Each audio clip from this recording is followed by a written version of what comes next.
from your wallet or from some other services. And like in Nordic welfare countries, we have a lot of to spend in everywhere.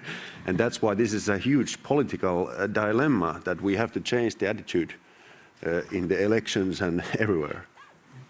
Well, to make it brief, what you ask about the grain transports or whatever else, it is not a question which NATO has to answer. It's not a task of NATO. Mm-hmm. It's a task of nations, or even United Nations, by troops gathered by or achieved by member states of United Nations, but not of NATO. Second question, I don't consider your question as a challenging one, because in Germany we really speeded up during the last month. Last week we gave to the committee in the parliament more than 20, Vorlagen, drafts for procurement, which is much more than they got before during 10 months. So we are really speeding up for ammunition of different kinds. We made a contract for helicopters with a government-to-government deal with the United States. We made for ships for our Navy, and of course for Leopard tanks, a framework contract with other nations in Europe. So we are really speeding up, so we don't need any more contracts, well, maybe some, but not so much anymore, because that's what you said, Paul, is quite very important. We can't do contracts for 20 years, and the company who gets this contract can print its money on its own by this contract. So we have always to obey the rules for preparing procurements and to make contracts. Well, that was very German efficiency. You got 2 answers in a minute. Well done. Thank you, sir. Any final thoughts? I try my very best. I'll be very brief. I have 2 sort of concluding thoughts. The one is, you have seen very clearly we have commitment from the NATO alliance, from these 3 great nations. The fact that Sweden will be soon amongst us is really important. The defense industrial base across the transatlantic area is a strategic resource, just as all of our military commitments. And so that's one of the things our leaders will be looking at today, is to really send a strong signal that it's not just governments who invest, there is private investment and others into that defense industrial base as one of the assets that we have to ensure that our deterrence and defense is effective. Well, we could have gone on for 2 more hours, but I know you have an important meeting and you have to go to, obviously, your different delegations, so we appreciate your time. Thank you very much. Round of applause, and also a round of applause for the audience. Thank you very much.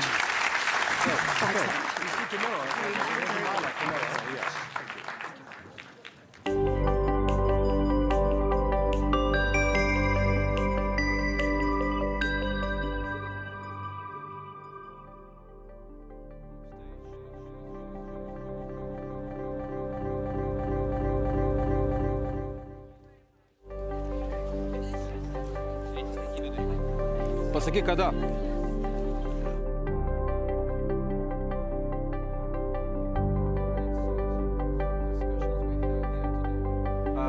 Many thanks to the panelists and the moderator of the latter for the amplification of the defense investment topic. This was a very timely discussion, very much in sync with the current agenda of the NATO summit in Vilnius, Lithuania. And now we are going to have yet another important part of our program, and that is lunch break. So we will be back here in this room at 14:45 Lithuania time. Enjoy your lunch and use this opportunity to share your impressions.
Hello and welcome to the NATO Public Forum YouTube studio. I'm Jack Caddy from TLDR News, and I'm joined by Admiral Rob Bauer, the chair of the Military Committee of NATO.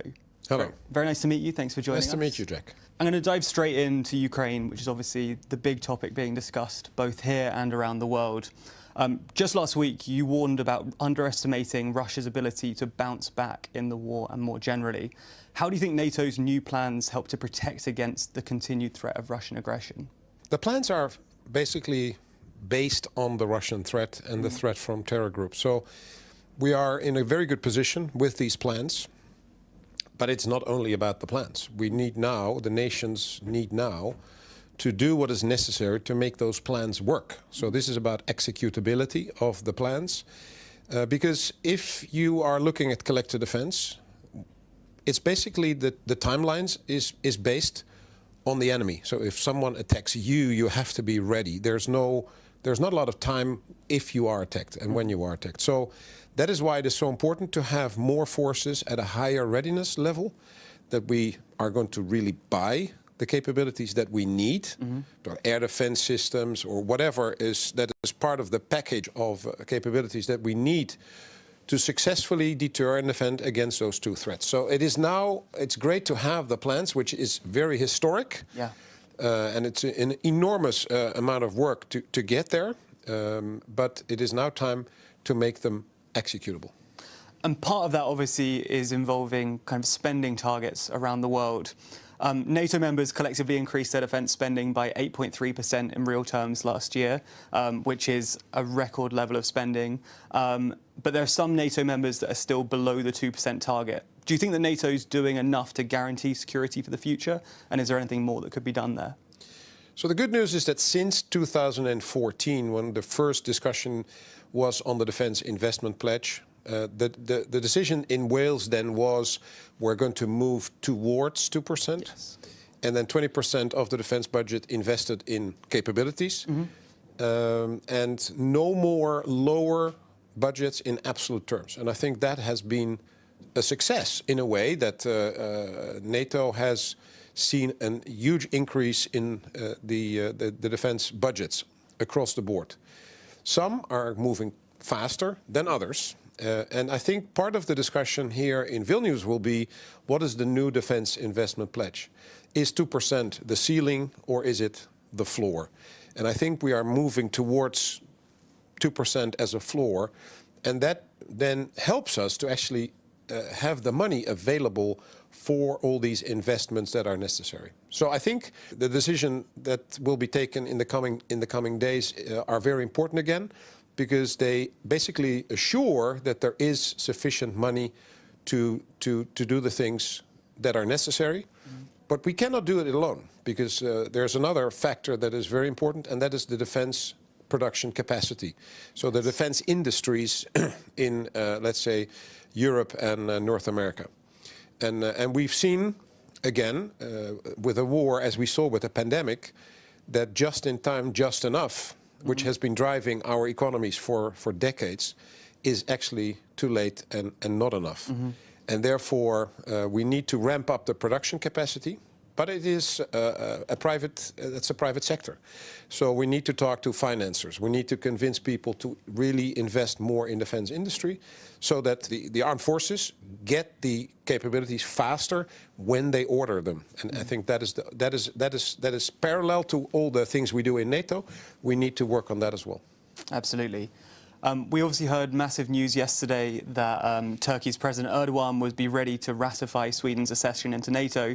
I'm interested on your perspective of what Sweden will add to NATO's collective security. Well, the good news for all of us is that with the accession of Finland and Sweden, of course, we have more territory to defend, which is a concern, might be a concern to some. But the good news is they bring very capable forces to help us and to help themselves and to help us as a collective. So I think we are in a very good position with those two nations, because they have very modern armed forces, because they were working with us already for a long time. So the integration in military terms in our armed force, in the structures, in the military structures, is going to be very easy. as we now see with Finland already. Yes. And militarily, there's another advantage, and that is that the defense of the Baltic region will become easier for NATO, because basically, so the vulnerability for nations like the Baltic states and Poland is going down because of Finland and Sweden to their north and northeast. So I think in many ways it is good news.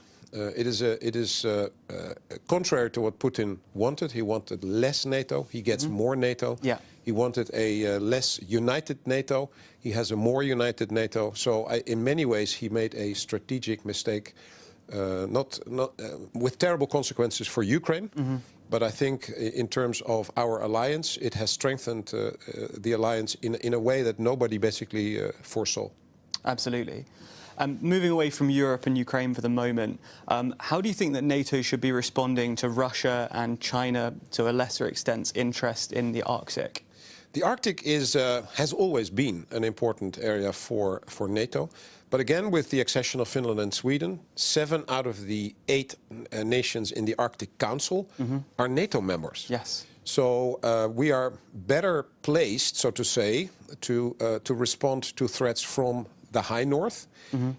And if climate change increasingly will lead to an opening of the northern route, there's another threat access, so to say, from the north that can be used by Russia in practical terms and theoretically also by China.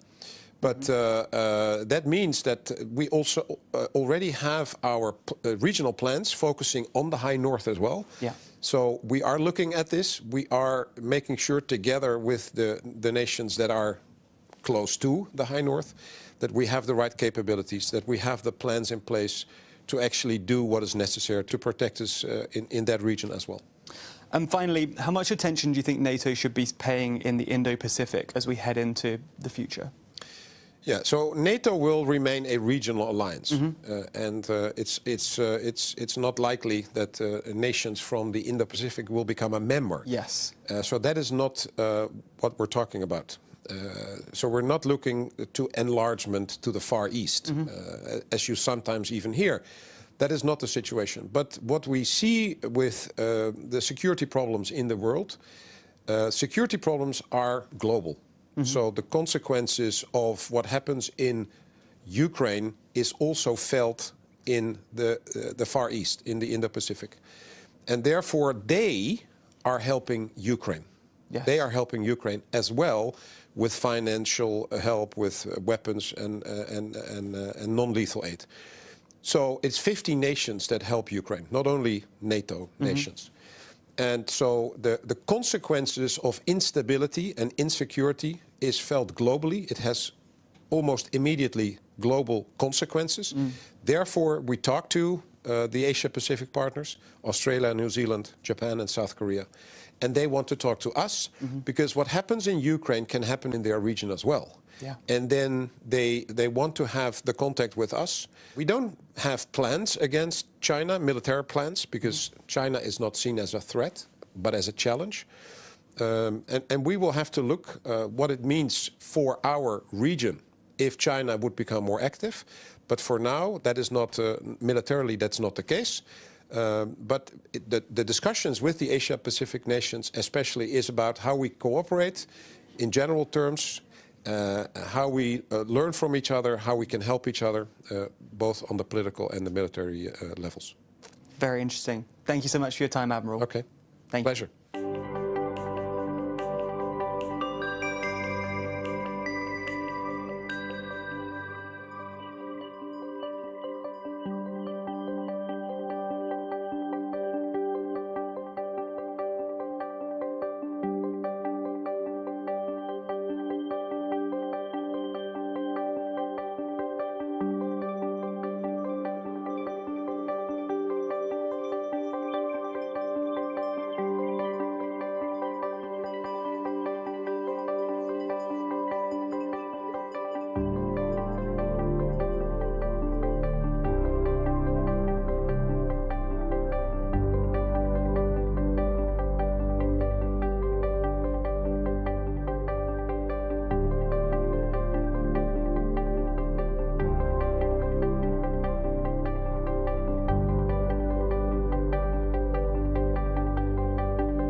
Ladies and gentlemen, welcome back from the dinner. Please take your seats.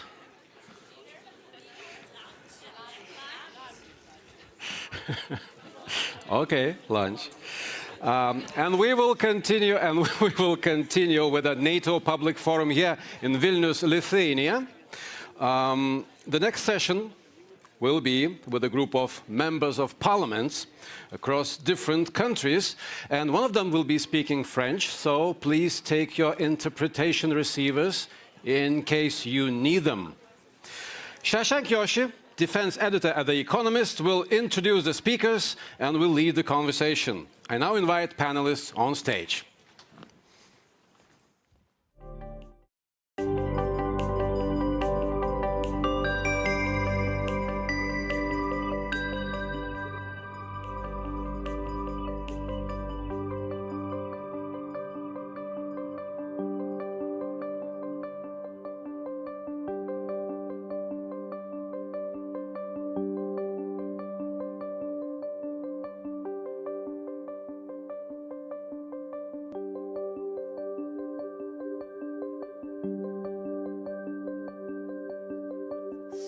Please take your seats. Thank you very much for joining us in our afternoon slot. Well done for making it from lunch.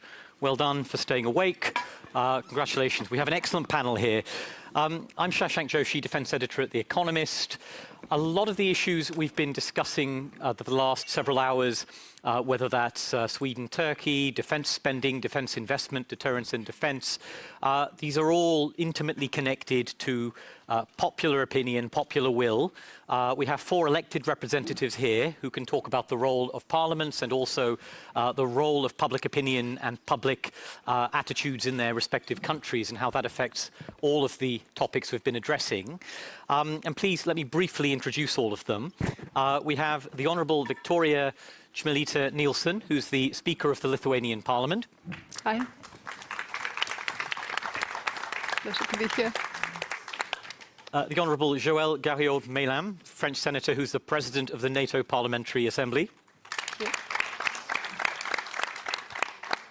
The Honourable Jean Shaheen, US Senator and co-chair of the US Senate NATO Observers Group. And the Honourable Tom Tillis, Senator, who is co-chair of also the co-chair of the US Senate NATO Observers Group. Just to kick us off, Madam Speaker, could you begin very briefly just by giving us a sense of whether or why parliaments matter in all of this? I mean, a lot of these are issues where the executive branch dominates, decisions are taken by defence ministers, prime ministers. What is the role of parliaments? Are they relevant at all here in what we're doing? I certainly believe so. And when today we live in the circumstances with the war in Europe, with Russia's brutal attack on Ukraine, it is obviously not just a regional problem. It is not just something that could be limited to 2 countries or, let's say, this area of the world. But it is an attack of the well-established rule-based international order. Among other things, it is also an assault on parliamentary democracy. And given the fact that parliaments are the ones that ultimately vote on defense budget, parliaments are the ones that make decisions on sending the soldiers overboard to other countries, I believe that, well, the role of parliaments is as important as ever, and definitely it would be a mistake and it would be impossible to understand if we would just stay behind and not engage more actively than ever. So parliamentary dimension has been very important since the war on Ukraine began. And I believe that this parliamentary diplomacy has also served good purposes and should continue to serve that as long as we find ourselves in very extraordinary circumstances, as we definitely do today. Thanks very much. Senator Gariod-Maylam, could I turn to you, please? And we'd just like to ask you a question about popular perceptions of NATO, particularly in an era in which the European Union has also been assuming more strategic responsibilities, doing more on strategic autonomy. Can you talk a little bit about how you see those differences and how they manifest in your work? I mean, obviously, first of all, let me say how much I agree with what Victoria has just said. I mean, the parliamentary dimension is so important, and that's what we do at NATO Parliamentary Assembly. We work with all parliaments, parliamentarians for every country to try to reach a consensus, which we have reached in supporting Ukraine, which is very important, and we've been totally unanimous. And in fact, I presented our decisions to the heads of state just a few minutes ago, because that is so important. Regarding NATO and the European Union, obviously there has been a lot of strategic discussions about that issue within Europe, but there is a really growing support for NATO. As you know, in Europe, we have a history. Unfortunately, this is not my case at all. I love the United States. I studied there. I've lived there. And so it's not my case, but there has been sometimes some resentment coming from the leftist parties, especially. But, more and more, everybody recognizes how NATO is important. But we want to develop our European defense, but within the framework of NATO. There's no other possibility now.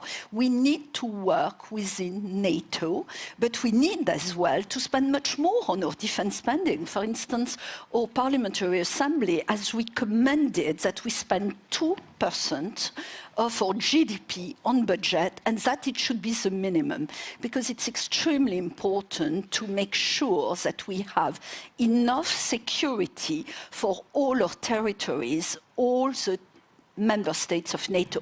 And I'm just realizing that as a matter of principle, I always want to speak in French, because French is the second official language of NATO, and I've switched to English, so I really apologize for that. I apologize to the French speakers who may be listening and who will give me a bad time afterwards. So maybe for your next question, I'll switch back to French, if you allow me. Thank you for indulging us. The support is growing, to have a short answer to your question. And can I ask a quick follow-up to that before I move on, which is, could you just, I worry we're in a room and on a panel where there's a lot of like-minded thinking, and as you said, you're an Atlanticist and you grew up in the US. Could you just identify the risks to that support? What do you think are the major risks going forward? Obviously, there are risks. We have all over Europe populist movements which are growing. And that's a big worry for us. And I mean, we've seen it recently in France. You must have seen it on the news. There's been a lot of turmoil, and we have to be very careful about that. And we have to explain over and over again what are the challenges for our common security. We've got to show how important that we are united, We are stronger together, that we always say, but it is something which is so important. And I'm sure we'll manage, I'm sure we'll succeed, because there's no other way, and that people will start thinking. But it's true, we have a little network of very strong supporters of Russia. I mean, they are always the same, the same people who were against vaccinations, the same people who are always against everything, and obviously now they support Russia. But I still do feel the majority of the French people and of all the other countries are realizing how important our unity is, because we cannot not support Ukraine, we cannot not support this common defense, and we've got to increase our defense spending. This is extremely important in every one of our countries. Thank you, and that's a sensible place for me to go to you, Senator Tillis, because there's no denying, looking at the polls, that there is a partisan divide in attitudes to NATO in the US, and there are greater doubts in your party amongst some. not just over favorability of NATO, but also on support for aid to Ukraine. And certainly from a European perspective, there are jitters looking ahead to the coming months and years where we ask how staunch is that support. Can I ask how you assess that picture and whether you can assuage those concerns or nuance them in some way? Well, first off, we're all one big happy family in the United States. And like all families, we have our differences. But the fact of the matter is, the support for NATO, even a couple of NATO conferences ago, where the narrative was that the United States was moving away from NATO, they thought it was outdated. Jean and I went to a NATO summit, reaffirmed on a bipartisan basis, we have support. And I would not have done that if I didn't think that my Republican colleagues, my supporters back home, supported NATO, supported our investment.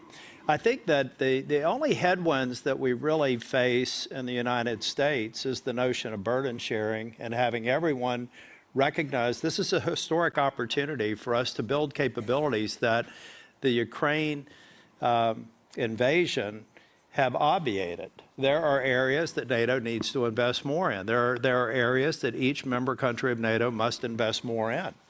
And if we can come away from this conference and future conferences demonstrating that we understand what those vulnerabilities are, we understand areas of stress that have come over the last 18 months, that I'm completely convinced that we'll continue to have majority support among Republicans and Democrats. Even amongst the parties, we have our concerns.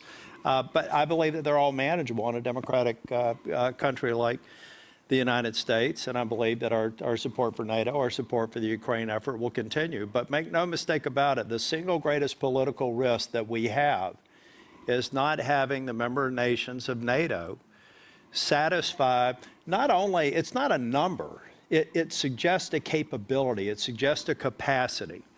And we understand, each one of us, what those deficiencies are. And we need to show progress there. With that progress, there's no doubt in my mind that the 75-year alliance will be a 150-year alliance. Thank you, Senator. Senator Sheen, can I also ask you sort of to tackle the same question, but I also want to take up a specific issue where parliaments have played a role, not just in the sort of broad sense, but in a very specific sense. We know that one of Turkey's requests was congressional support for F-16 sales. Given last night's developments, I'm just curious as to how you see the mood in Congress having changed and whether the decisive shift is underway and what that means. Well, just to reinforce what Senator Tillis said, we have a strong bipartisan delegation here from the Senate, and we are here to show our support for NATO, to show our support for continuing to do everything we can to support the courageous Ukrainians in this unprovoked war against Russia. So that is the reason we're here, and we agree, and I'm really pleased to hear you say that the Parliamentary Assembly agrees that the 2%, what we hope will be a floor, not a ceiling, is important to every country, because we need to make sure that we continue to have the capability that we see as so important. You know, after the fall of the Berlin Wall and the dissolution of the Soviet Empire, I think we had what we called a peace dividend. We thought, well, we don't have to prepare to fight anymore. We don't have to prepare for conflict. And what this Ukrainian war has shown us very starkly is that that is not the case, that we do have to prepare. I was very pleased to hear another breakthrough with Turkey on Sweden's accession into NATO. It's something that I think should have happened much faster, and I think there was sentiment. Senator Tillis and I led a letter in the Senate earlier this year to say that we are very concerned about providing F-16s and other military equipment to Turkey as long as the ratification of Sweden hangs out there. So I think that it would be very problematic. As important a NATO ally as I think Turkey is, and they are important, I think President Erdogan's movement on Sweden, I hope, is the next step in ensuring that Sweden is ratified into NATO in the coming weeks. Thank you, Senator. I'm going to, in a moment, turn to the floor and I'll select questions by hands up in a moment. But so think of your questions. But before I do that, I want to just very quickly address a rather simple question to all of you, and it's the one that is here on my iPad from our virtual audience. But it's also the question that's kind of hung over every panel here, which is, when do you think Ukraine will be able to join NATO? And the question I have is, we don't know the precise language we'll see in the communique, but I think it's fair to say we have a sense it may not go as far as Ukrainians and their sort of advocates would like in terms of extending an invitation and offering a concrete, specific, rapid, credible pathway. And I'm just curious as to your views on whether you think the balance is being struck appropriately right now, or whether mistakes are being made. So, Madam Speaker, perhaps I could start with you and go this way. Yes, well, it's easy for me to speak as I'm one of those that you refer to as advocates of Ukraine, and as well, of course, the parliament that I represent. So back in April, on April the 6th, Lithuania became the first parliament that voted unanimously on a resolution that stated specific aims of Vilnius NATO summit, and among those was invitation to Ukraine to become a member of alliance. So speaking today, just at the moment when the exact wording is being decided on, I can repeat that I think a very clear commitment to Ukraine on behalf of alliance is something that is necessary today. A very clear commitment not just on invitation and membership, but also on practical support, military support. Ukraine has to win, and the sooner it wins, the better. Better for all of us in the West, better for our alliance. And I think the only only thing that Russia is betting on is a long, difficult war that will put strain on our strategic patience, that will be undeniably affected by changes of our political cycles. And, well, we have a window of opportunity that would really be a pity, well, more than a pity to miss. Madam Senator. Totally agree. This is exactly what I told the heads of state earlier. The Parliamentary Assembly is 100% in favor of the accession of NATO, and we want this accession to arrive as soon as possible. We know there are problems. We know that within the NATO framework, we cannot accept a country which is at war. It is a principle. So that's why also we need to win this war as soon as possible, and we need to have all the efforts we can put on the table to help Ukraine to win that war as soon as possible. But I've also demanded, and obviously I'm talking in the name of my assembly, that a very clear path is put forward to say how we are going to achieve that. Obviously, it's impossible to say when it will happen, but what's important is that clear path is being drafted, and that also we afford security guarantees to Ukraine, and not only to Ukraine, because we've got to consider the other countries of the region, and I'm thinking of Moldova. I mean, you know, there are other threats. We talk about Ukraine, but there's also Belarus. I mean, there's a huge worry regarding the whole geographical situation in that area, but we want to really press, and that's what we're doing in our parliaments. We've adopted resolutions in order to do just that, to push our governments to try to go as quickly as we can for Ukraine to become a member. This is so important. But Ukraine has got to win the war, and two, we've got to be able to help it. And I want to thank all the governments and all the states who have been very united. I know it's difficult. I know we have that problem in France. We weren't able to give as many munitions as we wanted to because there was just a practical problem. We never ever thought that a war with Ukraine would happen. Never thought about it. I must thank our Lithuanian and Baltic states colleagues. We were the only ones to say, be careful, you're being naive.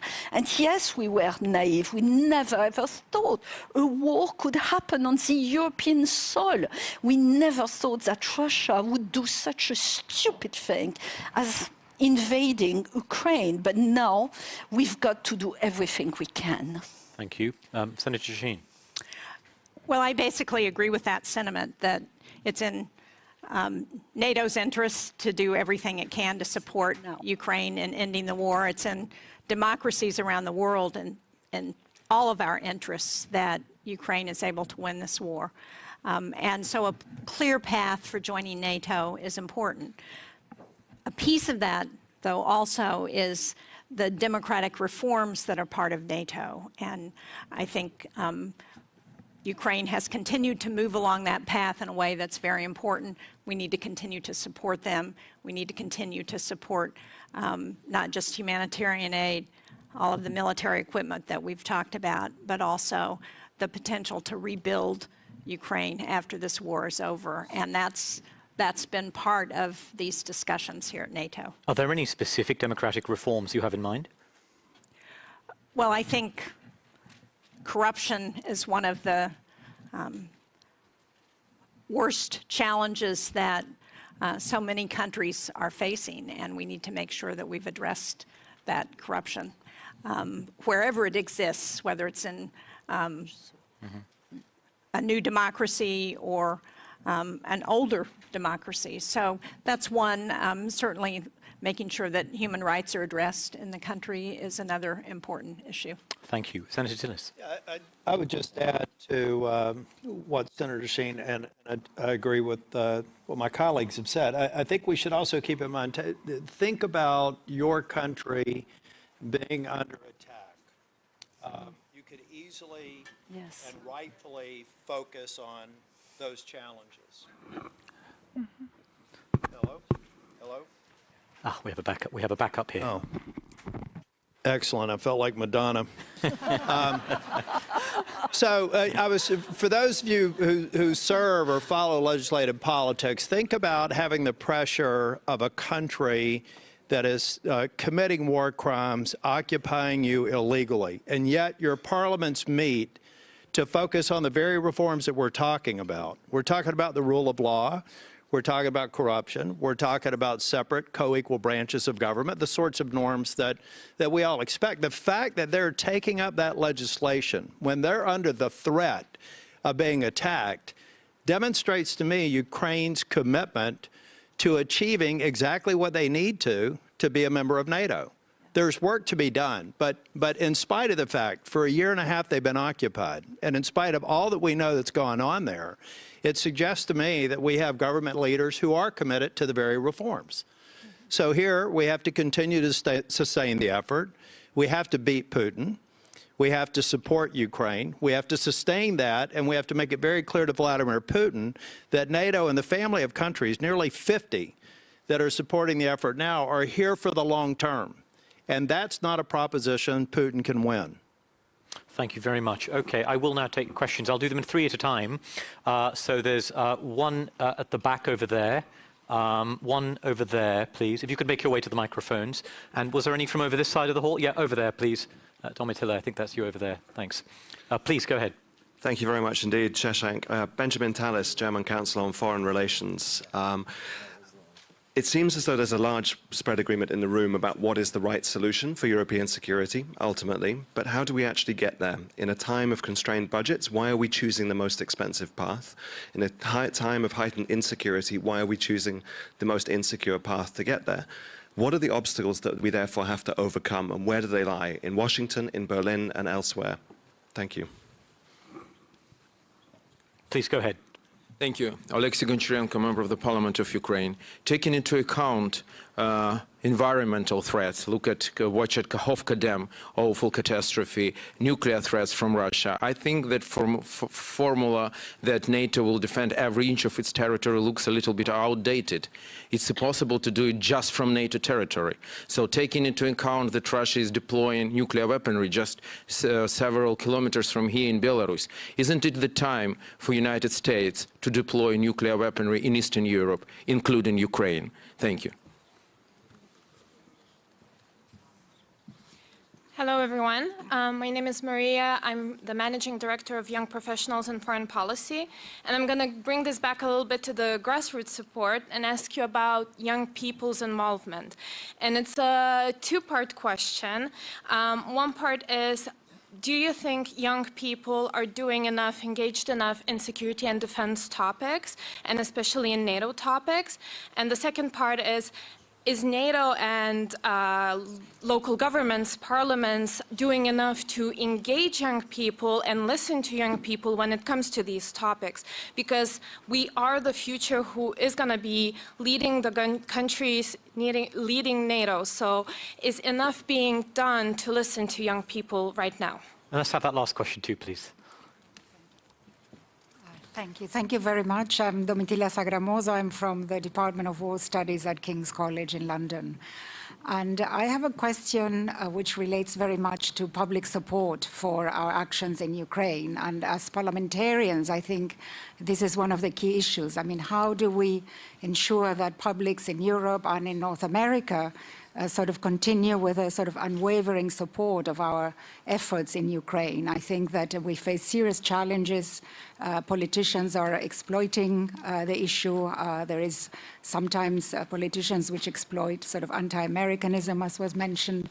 And, you know, I mean, one of our biggest worries is if this war continues, that there is going to be a loss of support. So what kind of arguments can we bring? What kind of narratives and arguments can we put forward to convince those elements in the publics in NATO countries which you know, need some kind of reassurance that their efforts, their sacrifices are really worth it? For many, this is very clear.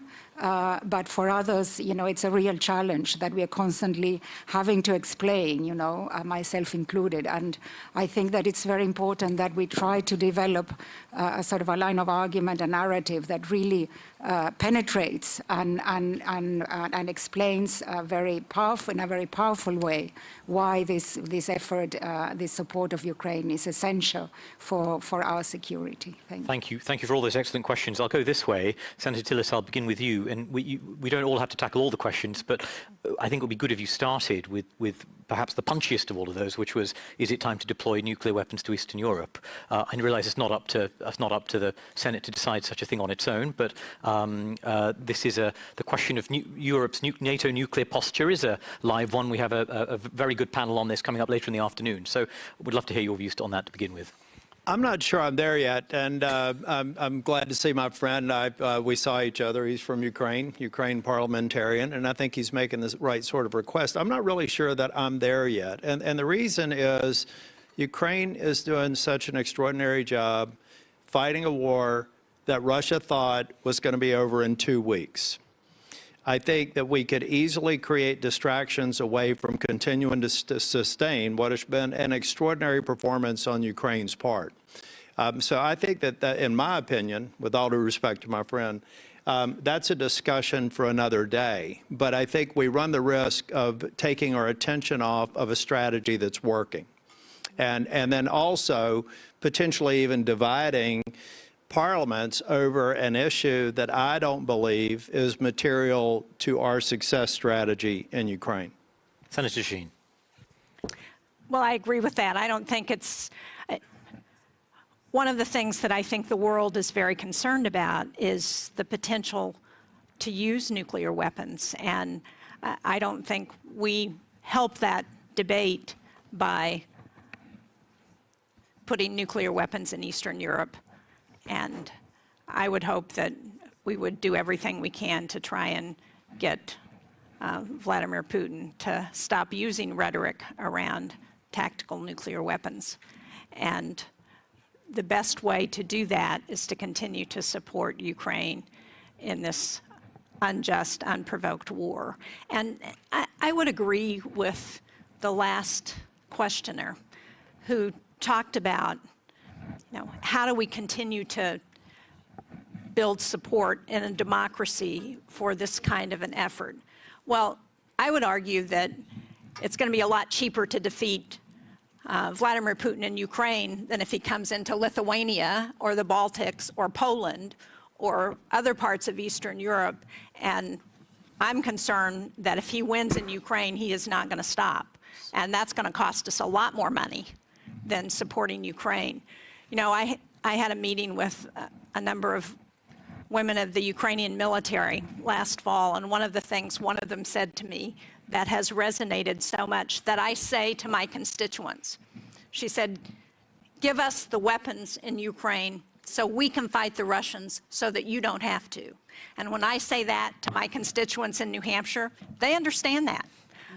They know that it's important for us as a democracy to support this effort. And there isn't a one-size-fits-all answer for everybody. This is a debate that we've got to continue to have with our constituents on a regular basis. And as leaders and parliamentarians, it's up to us to continue to make this case and to do it until Ukraine has won this war.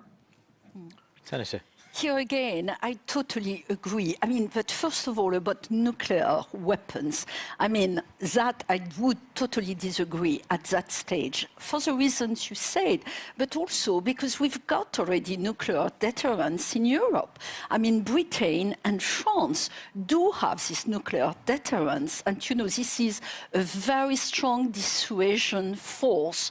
And, Putin is very aware of that, obviously, and I really don't think he would do such a stupid thing, but he's done other stupid things, obviously, before with Ukraine. But I don't think we should go further, and we should concentrate, as you both said, on, the winning strategy and helping Ukraine the best way. Regarding the other questions, yes, young people should be much more informed about the issues of defense and the risk for our democracy.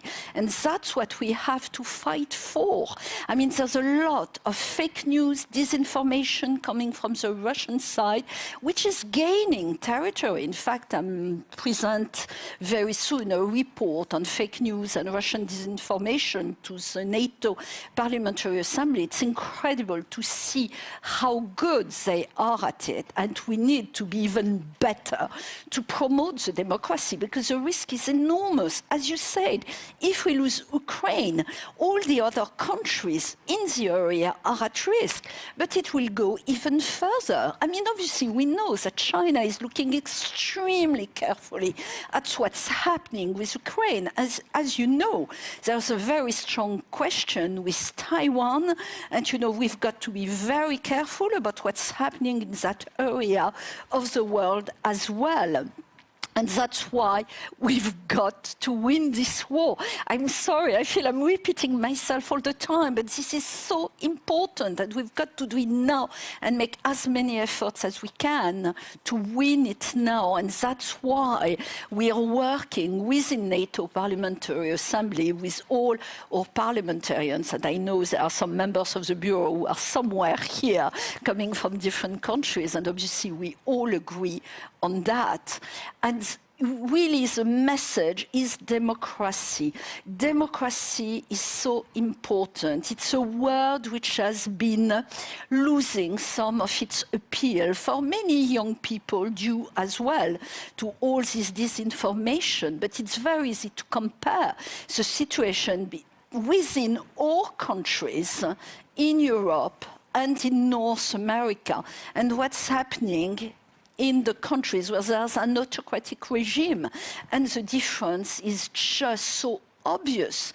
We don't have these 3,000 Belarus prisoners just because they dared to say they didn't agree with what their autocratic President Lukashenko was doing and saying.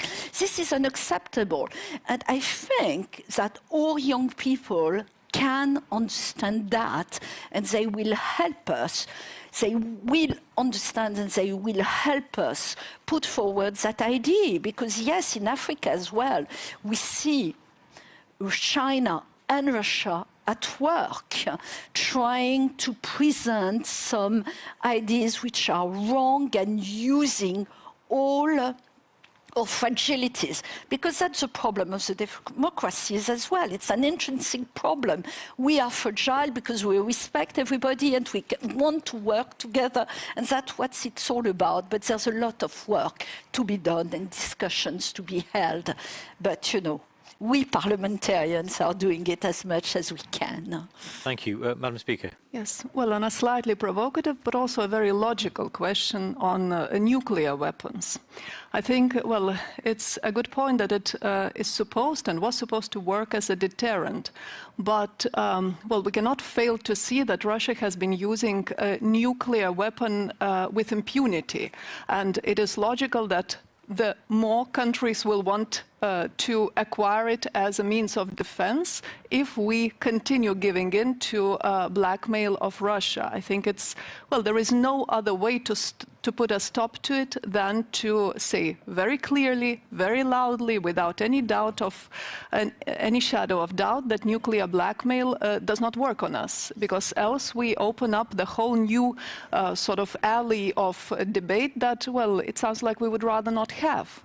On the engagement of youth, I think, you know, there is a very good saying that probably rings as true as ever now, that every generation has to win democracy. So for the young generation right now, well, there is no better example, also no more emotionally compelling example than seeing their counterparts in Ukraine go to defend their motherland, their country, their freedom, their democratic future on the front, or, well, even unfortunately dying in completely brutal and also senseless terroristic attacks of Russia.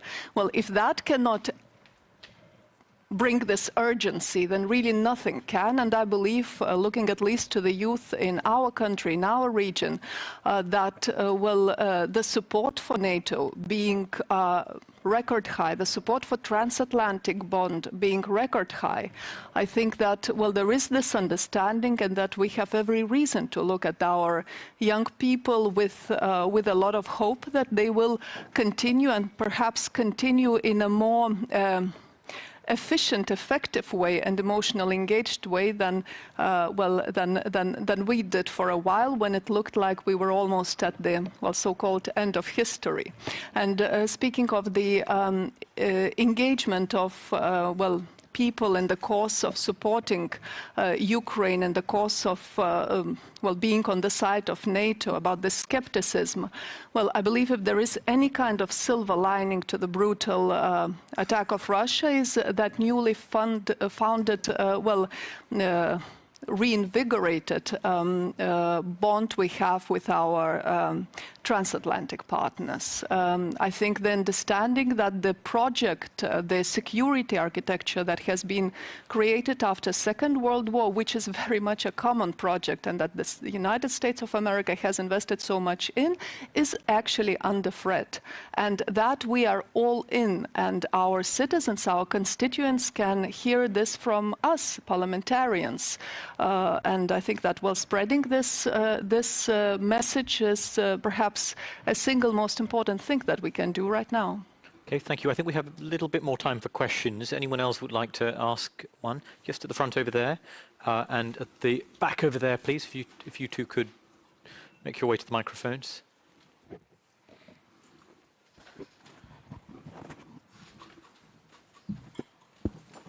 Thank you very much for... We can hear you. It's okay? I think we can hear. Can we everyone hear? Yes, I think so. I listen very, very carefully what honorable parliamentarians have say, and I see their support, parliamentarian support for NATO, and grassroots support for NATO. Is exactly what the honorable senator from New Hampshire say, that we need to explain to the people. You need to explain to your people, because the people provide the legitimacy of your efforts and your decision. And I like to put another dimension of another organization that maybe you know. Could we have a brief question, please, because we've got such little time. I want to make sure we have enough time for answers. Okay, very quick. I'd like to mention the Atlantic Treaty Association. Many of the participants here come from the Atlantic Councils of their respective country, of the Association Française pour la Communauté Atlantique, of the Greek Association, and is exactly we support is the citizen society that support and give the legitimacy to your efforts and to NATO. Sergei Sidorenko, European Pravda, Ukraine. I heard an idea of our French colleagues that there is a kind of proposal to have security guarantees not only to Ukraine but also to Moldova, as far as I understand. Could you please elaborate more, because I have never heard of that idea. So do you see that Moldova have to be a kind of supplied by weaponry like Ukraine is, or maybe some other form of security guarantees, given that they also have occupied territory? Thank you. Okay, Madam Senator, why don't I start with you, please, and I'll change the order around. Obviously, we're worried about Moldova. It's enough to look at a map of the region to see that Moldova is at risk, because obviously, you know, it's an access to the maritime area, and there is also this Transnistria region, which is under Russian, leadership. And this is a fragile area. That's why we're doing a lot to support Moldova. I've been there several times. I mean, we're really trying to help as much as we can the country, because we've got a democratic president who is being attacked by the Russian-minded and, Russian supporters. And we have to be very, very strong about it and, put as much as we can in order to help Moldova as well. But it's not the only country at risk. But Moldova, in my mind, in our minds, would be the first one at risk. I'm not sure I totally understood your question, and so I'm not sure I've answered fully to your question, but that's fine. Was that, with such little time, we'll be fine. Sorry, Which kind of security guarantees concretely to Moldova? Well, first of all, sorry, we have to be very brief, I'm afraid, yes. we have such First little of time all, left. we've got to help from an economic point of view, because a country which is fragile from an economic point of view is fragile from a security point of view. And then obviously we've got to reinforce our forces, our NATO forces on the eastern flank, especially with troops in Romania, in the eastern part of Romania, and it's also with Moldova in mind. But obviously we support NATO countries. NATO can only be in NATO countries, but we have reinforced the security of that area.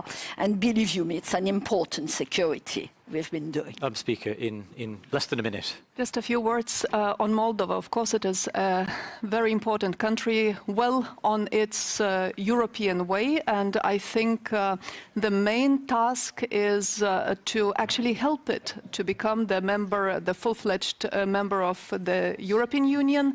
It makes a great effort, and of course, well, here speaking in the NATO forum, it's a parallel track, but it's very closely interconnected. Well, when looking back some 20 years ago, I am very happy that back then Lithuania, Latvia, Estonia became members of both EU and members of NATO, because else imagine that we would have another gray zone here when we have flourishing democracies sharing the same principles and values with our Euro-Atlantic alliance and community. Same goes for Moldova, which is well underway. And of course, we cannot overlook or forget Belarus, who is under Lukashenko's regime, but which is also a European country that belongs in the future to Europe. So, of course, victory in Ukraine will also mean a change in Belarus, and we have to not forget that. Senators, rather than ask you to repeat some of these themes, I just want to end by asking you something we really should address, not leave without addressing, which is the subject of Asia and NATO's engagement with Asian partners. I want to ask you both, are you satisfied, content with what you've heard from European partners on their approach to Asia, and particularly the challenges posed by China, given the language last year? Or do you think this falls short, given lingering opposition we still have to a Tokyo office, for instance? Senator Tillis. I think that the outcome of the Madrid conference and the strategic concept and the collective recognition of China's emerging threat was a great start. I think the fact that we have 4 countries here from the Indo-Pacific region is also another indication that the world is small, and that we have to take all of these threats seriously, and we all have I think we're sharing a mutual interest. So I think we made progress last year. I think we're making continuous progress. When you have countries in Indo-Pacific wanting to potentially open offices, I know that may take some time, but start thinking about how that area of responsibility has shared interest with Europe and with the United States is a very good start. I think it's a good trend, and it will continue to build. Thank you. Senator Sheen, can you offer us some concluding thoughts on that subject? Well, I think the threats are connected. So make no mistake, our adversaries, whether it's China, North Korea, Iran, they are watching what happens to Ukraine. They're watching what happens to the transatlantic alliance and whether we can stay together to support our ally. And so we need to recognize that it's all connected and we've got to work together. And that's, I think, what NATO is looking at, not just in terms of the strategic concept that mentioned China, but also in looking at cyber threats, looking at environmental climate threats, all of that, because it's not just the threats that we can see next door, but there are other threats, and NATO is looking at how we can work together to address those. Thank you so much. We've covered an enormous number of topics, everything from NATO's defense posture to winning the argument with publics, to the extended neighborhood, Moldova, to the Asia-Pacific region. And all that's left is for me to ask you to please join me in thanking our panelists today.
welcome to our next afternoon session. My name is Christine Bedsinger, and I'm a Managing Director for Geostrategy North at the German Marshall Fund.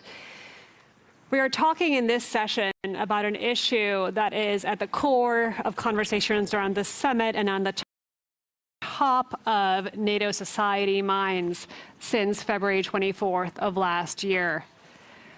We have looked at Ukraine's incredible valor, bravery, skills on the battlefield, at home, on social media, and there is admiration across the alliance.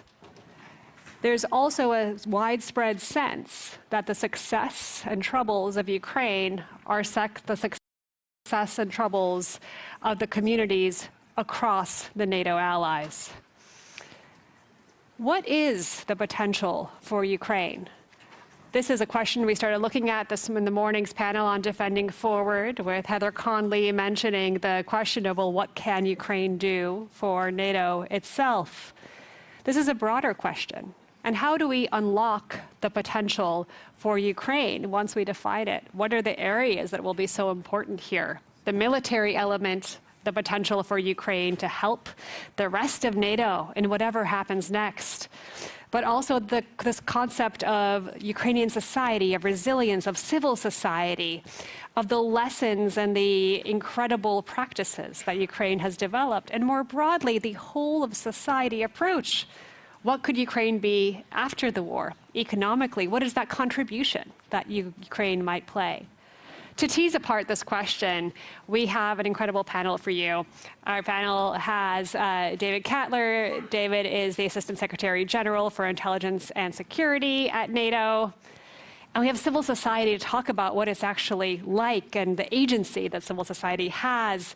Hanna Celeste is the Director of the Security Studies Program at PRISM in Ukraine, and we have Sławomir Debski, who is the Director for the Polish Institute for International Affairs. To get us start a bit on the lay of the land, what is Ukraine, and what is Ukraine in the context of this NATO summit and for NATO allies? We're going to turn to you, David. Can you explain what this has meant? I mean, we all have our personal vision, but in the context of NATO, what is that? Yeah, look, thanks for the opportunity to come here and speak as part of this great panel, and also to this audience, both here in the room and online. Ukraine has tremendous potential.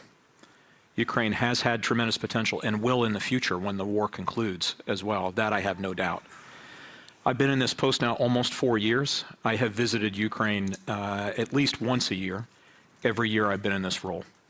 I was in Kyiv right before the war, late in 2021, and then also early March of this year.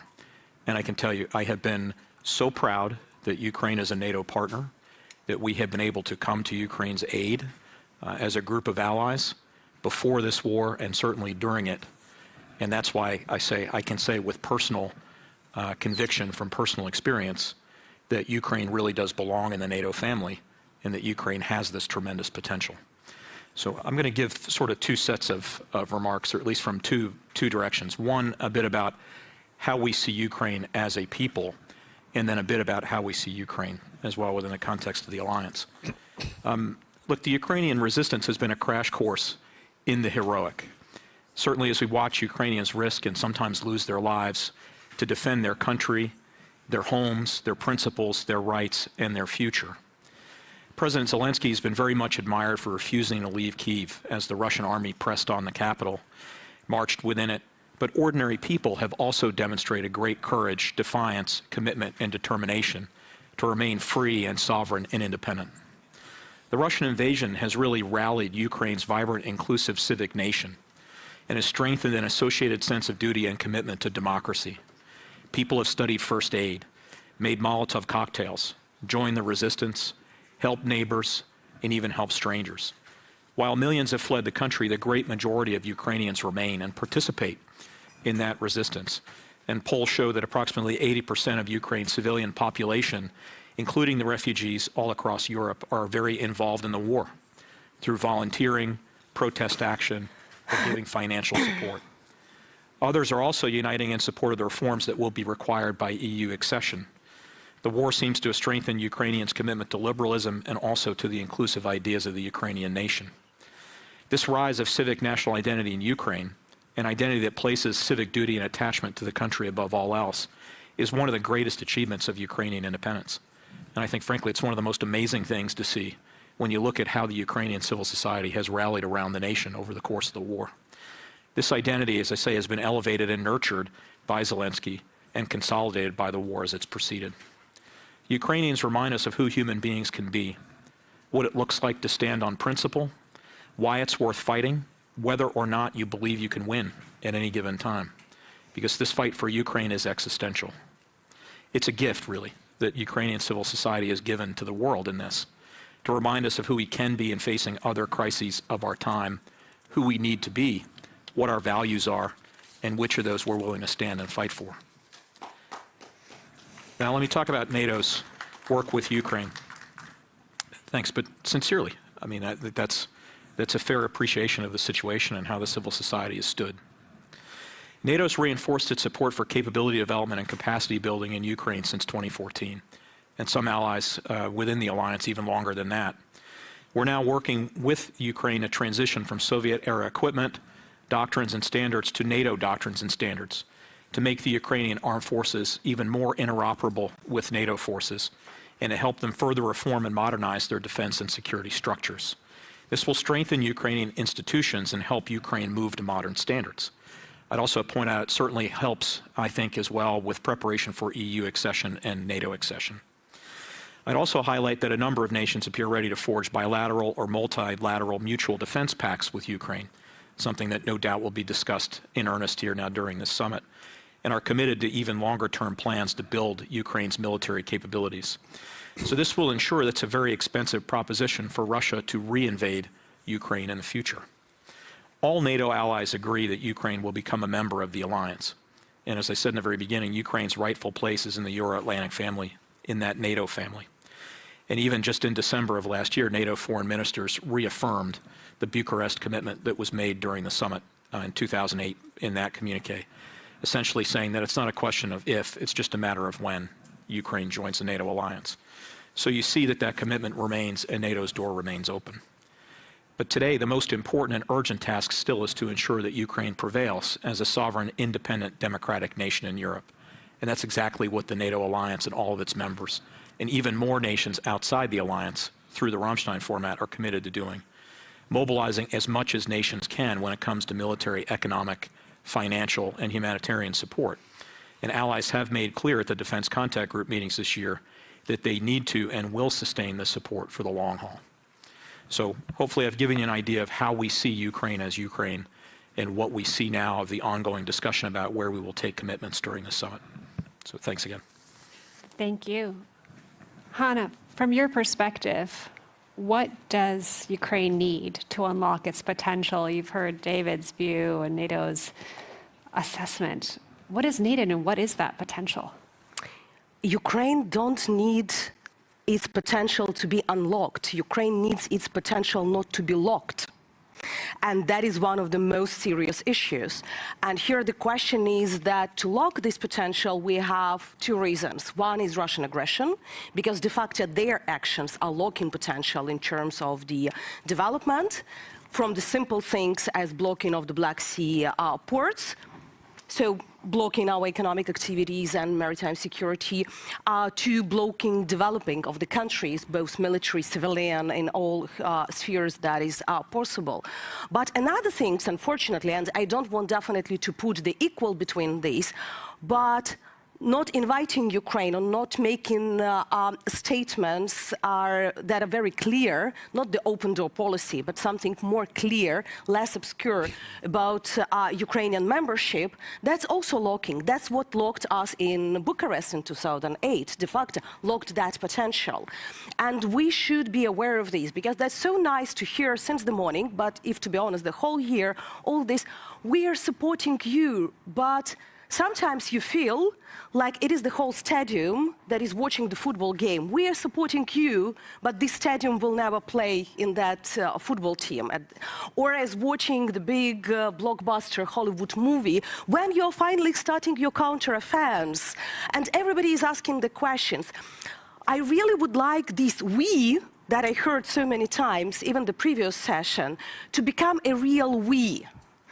We in terms of understanding the responsibility of the potential and understanding that we are speaking about our joint potential, how the European security can be unlocked and guaranteed in case it is together, Ukraine and NATO, how Ukraine inside of NATO can help with the NATO capabilities and capacities, but definitely for what we are so many years talking is how NATO can help Ukraine.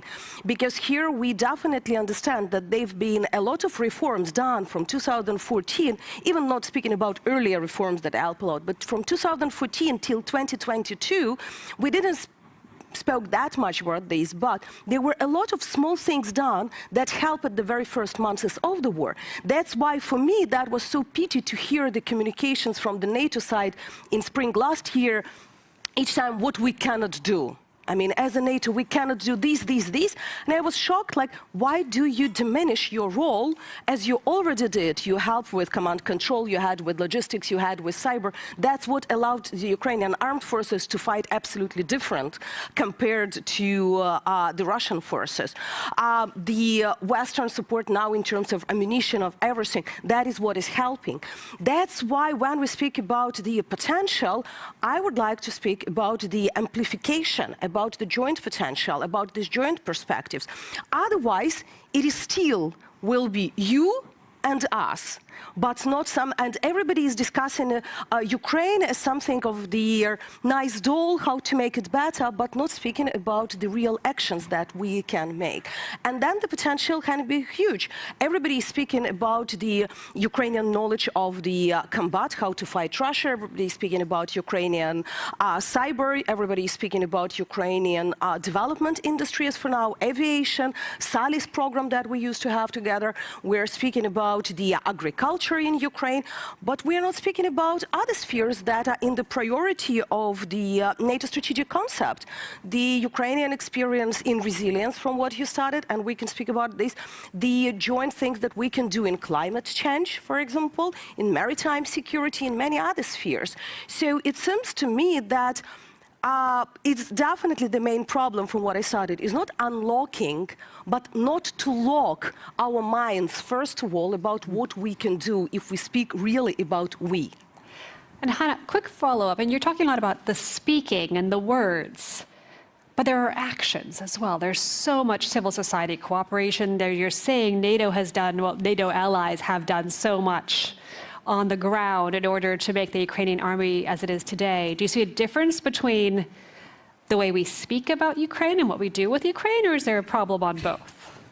You know, the question is that sometimes our fears limit our actions, and a lot of the fears are very, how to say it, they're irrational. We made in Ukrainian Prism a big research about the main fears in the NATO countries about inviting Ukraine, and some of them were about the real things, but some were really weird. Like, for example, if Ukraine joined NATO, Ukraine will be hating Russia that much that it will push NATO to the war with Russia, or some other stuff about this. That's why these actions and words sometimes go in parallel. You know, you can have the same personality, the same politician that one day is really understanding what should be done, signing the decrees how to give the support to Ukraine, millions of dollars, this ammunition, and then suddenly is becoming afraid of his or her own actions, because I don't want to blame one country, we saw it in many partner countries, as being afraid what they did, and the statements are coming that, oh, no, that probably was too much, or no, we can give you HIMARS, but we cannot give it for 100 kilometers, the rockets that it. So, and that's why it's sometimes very difficult to say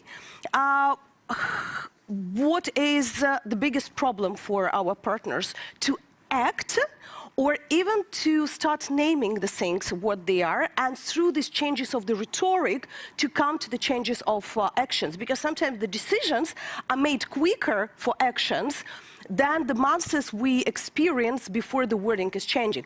As very simple example, you said about the actions of something. Everybody is supporting Ukraine military. We have Rammstein, everything. How many politicians in your countries use the word Russian aggression or Russian invasion instead of Ukrainian conflict? Or better say, how many times per day you hear Ukrainian war and Ukrainian conflict? That is wording that really matter because it influences the action. Because when you don't name Russia, you exclude Russia. It's like Russia is not guilty. And Ukrainian war, Ukrainian conflict, for me, it means that something is happening just in Ukraine. And nobody is guilty, or Ukrainians is guilty. That it is, and that is also will come for the potential in this way, because in this way we're speaking about locking or unlocking, looking only inside of Ukraine. What Ukrainians can do, what civil society, what these can do, and not looking what demands we have towards Russia, for example. That's all these peace initiatives from African countries, from China, where Russia is excluded. Ukraine needs to stop the war.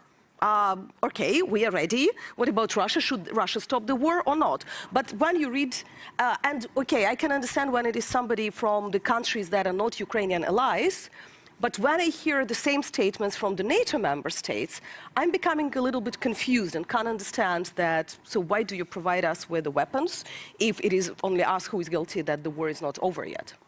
Yes, it is a very interesting conundrum there, with words and actions not necessarily being on the same page. But there's so much agency, right? So I think Ukraine's agency has been the excellent example, agency in every way. How is that received, Sławomir, in Poland, in civil society, across NATO allies? What is Ukraine's potential? What has Ukraine brought to the table, and what can it bring to the table in the future? Well, thank you very much for having me. I'm coming from the country which doesn't have a problem with vocabulary. If we are talking about Russian aggression on Ukraine. I think it's, with the time, every organization adopts a kind of the thinking which actually leads to focusing on itself.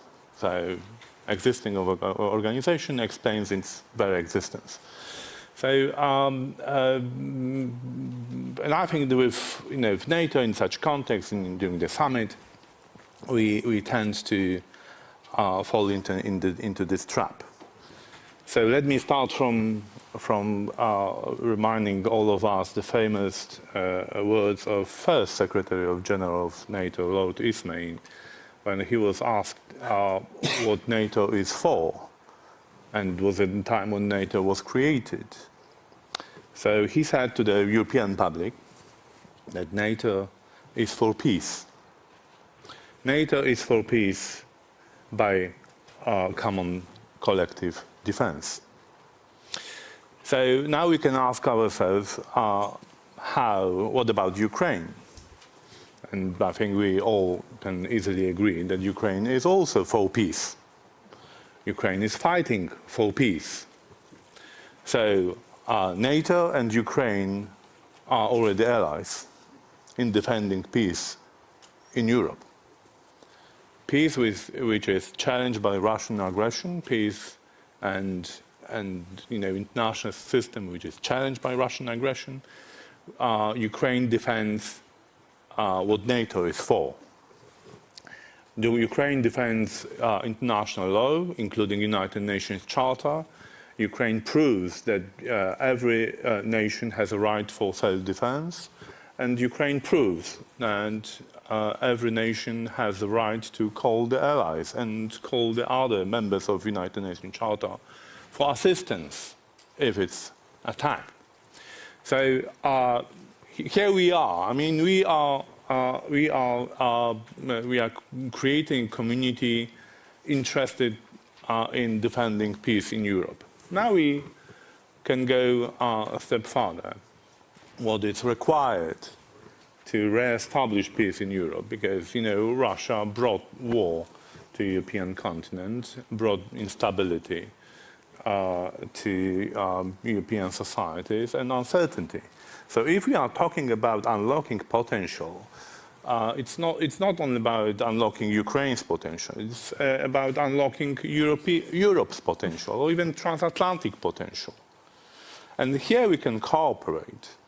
What I believe is absolutely required to unlock transatlantic potential, to re-establish peace in Europe, is defeating Russia.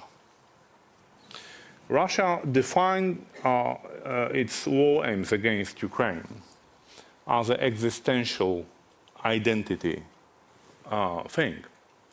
Putin said, and he confirmed it publicly a number of times, that the very existence of Ukraine is challenging Russia, is undermining Russia's identity, that Russia without Ukraine cannot exist. So, if Putin defined this war in such terms, the only solution, the only response we can give is to deny Russia this war aim. I mean, we have to do all we can to prove to Putin and his acolytes and his cronies that Ukraine can exist, can flourish, can develop, and can be part of every organization it wants to become a member.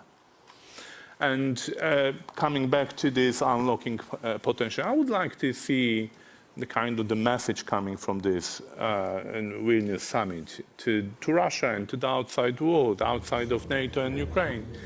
That this war is about a future of Europe, that Ukraine's victory would unlock potential of Europe, would unlock potential of transatlantic relations, and would bring peace to all Europeans. Thank you. So, unsurprisingly, at the NATO summit, we have a very militarily focused approach. But are there other who's in terms of who can unlock or who can prevent the locking of that we're not talking to properly? The tremendous, I think, surprise in many ways was the depth of commitment for Ukraine's cause across societies. And this is really what is fueling the fact that there are defense support mechanisms. So we have that. How do we keep that going? How do we get more civil society on? Who else needs to be in the picture, or who do we need to add or not lose? And is there someone we're not talking to enough about this? Global South, Hannah, you talked about there are countries that don't necessarily agree. Is there someone in our own societies that doesn't get it, that we should be talking to more? So. I would probably start, we have several groups that, let's say, we still haven't engaged sufficiently. First of all, for example, for me, it was a shock that environmental groups are totally out of the conversation about this war. I haven't seen any strong statement from any of the big environment protection organizations. Even Greta Thunberg managed to tweet something several days after the Kakhovka Dam destruction. The Kakhovka Dam destruction made our tremendous, it's not just a tragedy for the people's lives of those, but that is just consequences that we will have for the food security, for the environment, for the Black Sea, for everything. That is, in terms of environment, a catastrophe close to the nuclear explosion by the years of consequences we will have. None of the organizations made statements. Then you have plenty of organizations that are in charge of children's rights around the globe. Few of them made statements about thousands and thousands of kidnapped Ukrainian kids that are currently in the Russian Federation, and none of them helping de facto of returning them back. Sometimes it is still the problem with the human rights organizations that are becoming aware of the not those issues that they really need to look on the ground what is happening. They're just like blind, they're ignoring. They would like to speak about cluster ammunition, but they don't want to speak that Russia been using this cluster ammunition for 9 years against Ukrainian cities. But they suddenly woke up a week ago when the United States said that they will give this cluster ammunition to us. For me, that is the examples that we were not talking enough probably with these groups. We were speaking with the politicians, we were speaking with political science or military experts, but not with these groups. Then it is still the question for me sometimes for the feminist groups. And here quite an interesting thing, because a lot in the those of the I would say radical feminist camp, because I cannot put it to all of them, that thinks that supplying of weapons should be prohibited for Ukraine. And we have these groups that are working because that is in general of these pacifistic, and in general the pacifistic movements, they just would like the war to be over. And they don't explain how this war should be over. The war should be over. And most of them decided in the logic of these statements that the war should be over only by not supplying weapons to Ukraine. Not by Russian forces getting out of the Ukrainian territories, but of not supplying weapons to Ukraine. So that's also give me a certain signals that we made something wrong, probably not reaching them with the proper arguments, or just not reaching them. Or they are so ignorant if they can't understand what is there. And then the big group, that is the so-called Global South. I don't like this wording.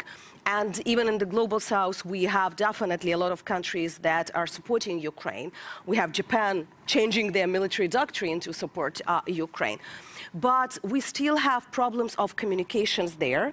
And for example, most of the African countries are blaming Ukraine in food security issues and food crisis, not Russia. They are thinking that it is us, because we are continuing fighting, we have this problem.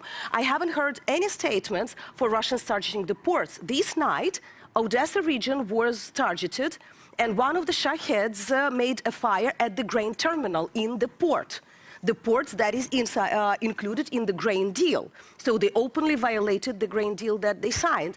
Any statement from the African leaders who just traveled a few weeks ago to Ukraine, pushing us for the peace or appeasement with Moscow? So that is the question still of, is it just Ukraine that is not speaking? Or that is probably all of us inside of Europe that we spoke with ourselves, and there are other groups that maybe we need to find the wording that are good for them, as coming and speaking about the rule-based order. If they are not ready to speak about liberal order or something like this, but at least to speak in this way about the rules-based order that is currently totally violated. So some to-dos, both for ourselves, but across our societies and abroad. David, you wanted to come in on this. Yeah, look, I'll just pick up a couple points. Yeah. I think it's important that we have dialogue with more groups that have, I mean, if you take the British term, that are pressure groups that have various interests that are relevant, to the situation. But we're kind of talking to ourselves when we have that discussion. And I feel it more here in this role. Certainly, I felt it in Washington. We talk about the Beltway effect, where we kind of talk to ourselves in this national security process with think tanks. You go to various events. And it's important, but it's not as important as it is for our leaders to speak with our societies and for our societies to understand what's happening and why it's important. So, I mean, Greta Thunberg's interesting to me, but not as much as my president speaking to the American people to explain why it is so important, why it is in the United States' national interest to support Ukraine directly through NATO, etc. That's what's most important. There will be no return to a February 22nd security environment. It's just not going to happen. This is a real war. It's not a crisis that we can just turn our eyes away from and think it's going to disappear. Our societies are also paying a price. It certainly pales in comparison to the price that the Ukrainian society pays. But it is a price nonetheless that's being paid by many nations around the world. And I think fundamentally, the thing that I find most convincing when I speak to a public audience, a purely public audience, not an audience that's of the think tank world or fellow people involved in national security processes, they understand what matters here. It's an illegal war that is completely unjust. They see the violence, the murder, the rape, the torture, the theft, the kidnapping, the forced deportation, and they are right to be deeply shocked and offended by that. And they understand at a human level how deeply wrong that is. And I think that's a core part of the reason why so many societies provide the strong support that they do. We see it in polling, but what I'm trying to emphasize to you is that there's a human factor here at the civil society level that leaders are wise to appreciate and understand. And in some cases, that civil society impetus to wish to respond and assist has actually led the political decision-making and inspired the political decision-making in certain directions. It is very inspiring. Slavomir. There is a quite interesting aspect of relationship between decision makers, NATO, and general public, civil society, if you want, in which you can now realize here in Vilnius. NATO is and has always been seen as a American alliance. I mean, the very first alliance in which United States committed itself to defend peace in Europe. So that's, Congress is on board, President is on board, U.S. armed forces and military potential is on board. So naturally, President of United States was seen as a leader of the free world on every summit, except this one. Here in Vilnius, we have President Zelensky, who is seen now as a leader of the free world. He's coming here as a representative of the country aspiring to become a member of NATO and influencing the agenda of the alliance. And President Zelensky is, we have to give him the credit. He's doing his public policy, public diplomacy in an excellent way. Now there is a conversation, not far from here, about communique, about invitations, about the wording, how we can embrace Ukraine, how we can meet Ukrainians' expectations to become a member of NATO in future. And what President Zelensky is doing. He's unable to negotiate the text because it's up to the members to decide what kind of the message we'll send to Ukraine. But he tries to bring on board to address the public behind the leaders. Because public wants wants NATO to help Ukraine. So that's the way how, it's yet another proof that we are here for common cause. Ukraine and NATO. And we need to find the ways to collectively restore peace in Europe. That's our main goal. That should be our main goal for both the leaders of the alliance and Ukraine. And we will find a way. I'm 100% convinced that we will find a way to restore peace in Europe. Yes.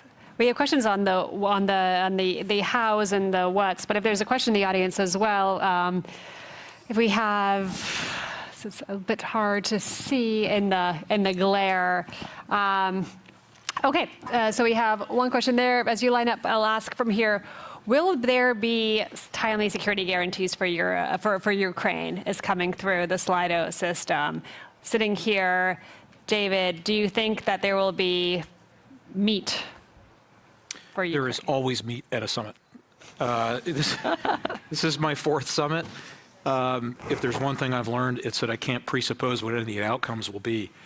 But this certainly is in discussion. Yes, question from the floor. Thank you. Benjamin Tallis, German Council on Foreign Relations. David, you alluded to some of this in your talk, but I think the key here is to not understand that we're just unlocking Ukraine's potential, but that Ukraine has shown us how to unlock our own potential. This is about reviving and renewing the liberal democratic world as well as defending it and spreading it.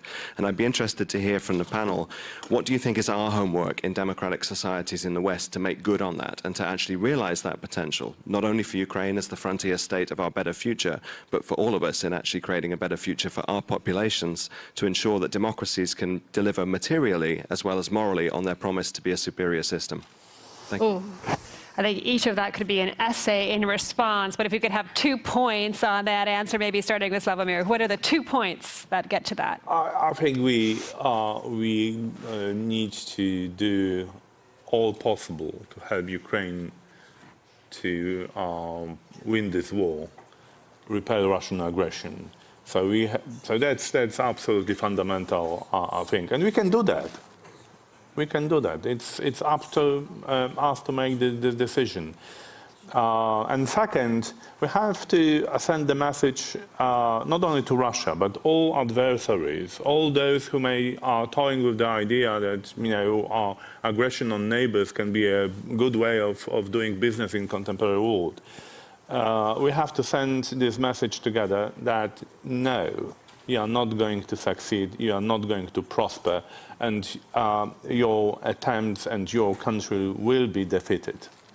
I think we could borrow some of Ukraine's excellent digital media experts to figure out how to land those messages with memes, because that has been impressive. What is your homework for the others in 2 quick points? Our 2 things first. That is definitely to remember that values should be protected, and explanation to your societies that sometimes they needed to be not only protected but also defended, because unfortunately in Europe we used to think that human rights, the values of democracy and everything, that's something that we already had, and they're inevitable.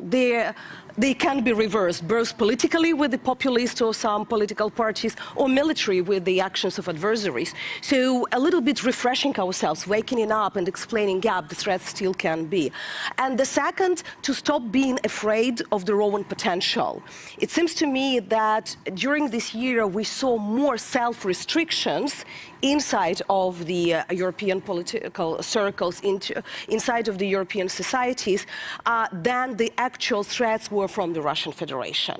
And that's something like, that definitely only psychologically we can change. Finally, to understand that you have the deterrence potential, you have a stronger armed forces than the Russian Federation, you have the nuclear weapons. That's why I never could understand, for example, why French being afraid of the Putin statements about use of the nuclear. Come on, you had the nuclear for 60 years. You should have all the deterrence plans. Why you were not afraid 20 years ago, why you started to be now. So just stop to be afraid of their own potential. David, your 2 points. Okay, very briefly, I think first, Ukraine must prevail. Ukraine must win. It matters not just for Ukraine, but it matters for the security architecture in Europe and the security architecture that NATO cares the most about. So it's important. Really important to see that all the way through. And I think the related point I would make is that while I don't think anyone knows when the war will end, I think everyone can easily understand that the way the war ends matters a great deal. That if there is an unjust peace that does not ensure that Ukraine is free and whole, I don't know how long that peace lasts. And that's why I think it's so important that we have to be very, very clear with ourselves and with our nations about what this means and why we do the things that we do to support Ukraine. There are any additional questions from the floor? Yes, right there. Hi, Susan Markham from the Halifax International Security Forum. I think we can all agree that no country can reach its full potential unless all citizens are involved.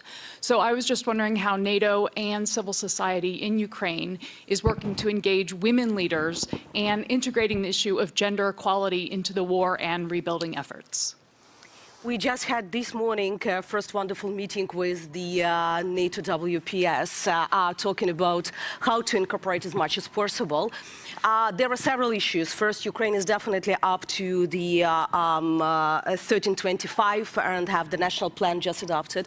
We see more women in the military and security services, and the last year increased the numbers dramatically. So the bigger numbers will lead to the changes to of some of the policies as well. That is a natural process because it is pushing already from the ground. You have, because men cannot travel, more and more women who became the advocates and the lobbyists of Ukraine abroad. So you also, those women who before probably were not sure can they be a good speaker or not, they started traveling because they understand that that is the only chance and that is a necessity. So a lot of these grassroots initiatives, they are leading also to the political levels. I cannot say that it is are all rose and nice. No, unfortunately, we hear the statements from some of the top politicians about reconstruction. I have two deputies that are female. Why you think that we have problems with females? So that just demonstrates the misunderstanding of some of these. But we initiated these discussions. We're putting these, we have the advisors at each of them, from military groups and sections to the ministries, that are now raising these questions, and through raising proper questions, we expect to have better changes in the policies as well. I think that's a wonderful note to end on. And I think what is clear is that we have so many tasks to either not lock or to unlock Ukraine's potential militarily. The need to ensure victory is paramount, and to have this future with NATO that there is so much commitment to. But that requires also the societies to be fully on board. And clearly there are parts of society that could use a lot more engagement on this as we move forward. So on hopeful notes, and with our homework cut out for us, I'm happy to turn you over to the next session. Thank you so much.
Ladies and gentlemen, good afternoon. Congratulations for those who are still here. I think that I'm sure that it's a big effort to stay alive and still being able to ask the questions and participate in the discussion. I will be your moderator for the next panel, which is called The Nexus of Stability and Deterrence, Reducing Risks in the Nuclear Age. Just a couple of days ago, our neighbor, Alexander Lukashenko, during his conversation with Steve Rosenberg, mused, "God forbid if I have to take a decision to use nuclear weapons." And then he added, "Nuclear weapons are just the weapons." This situation, as many other situations during the recent year, are making us to reflect on the stability of our security and pose some questions related to validity of nuclear taboo, related to nuclear proliferation, and also functioning of the arms control regimes. What is the impact of the war in Ukraine on the nuclear stability?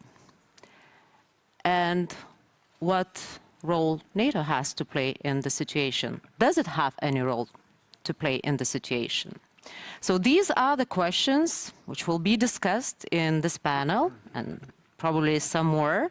And we have the most knowledgeable and diverse panel to answer these questions and to reflect upon these questions. So first of all, let me introduce to you Mr. Angus Lapsley, who is Assistant Secretary General for Defense Policy and Planning from NATO. Nicholas Tenzer, I hope I pronounced it in the right way, and he is Senior Fellow at CEPA, Center of European Policy Analysis. And last but not least, Julia Berghofer, who is a Senior Policy Fellow at the European Leadership Network. So without further ado, I'd like to turn to my wonderful panelists and to pose the first question. And my first question goes to Angus. So what is your take? What is the impact of war in Ukraine and Putin's constant saber-rattling on the nuclear taboo? Is it being weakened or strengthened? Well, thank you, Margarita, and good afternoon, everyone. So I'm pretty certain that actually the nuclear taboo is as strong today as it's ever been. I also think deterrence works as well today as it has ever done. There is a reason why Russia has not attacked NATO at any point in this war, and there's a reason why NATO is very clear that it doesn't itself want to get into a conflict with Russia. But I think what we have seen is that Russia has tried to intimidate not just NATO, but Ukraine itself and the international community more broadly. You could argue they've tried to coerce us with the threat of nuclear use. And I would argue it hasn't really worked. And one of the reasons it hasn't really worked is that taboo is still so strong. It's deeply irresponsible even to threaten the use of nuclear weapons or to make all sorts of wild claims about changing your posture. And I think what Russia is now doing, making such a public show of saying it's going to move nuclear weapons into Belarus, I think that is part of that intimidation and coercion. But I would argue it's not working. And using nuclear weapons would still be a huge step that I think Russia wouldn't take lightly. And I think we understand that, they understand it, and that's why that coercion is not working the way that perhaps they intend. But should NATO just disregard those threats, or should we rethink our nuclear posture, reacting to what's happening on the ground, probably not only in Europe, but further away? So what NATO should do in this situation? So look, nuclear is one of those areas where you should never be complacent and you should take everything seriously, and we do.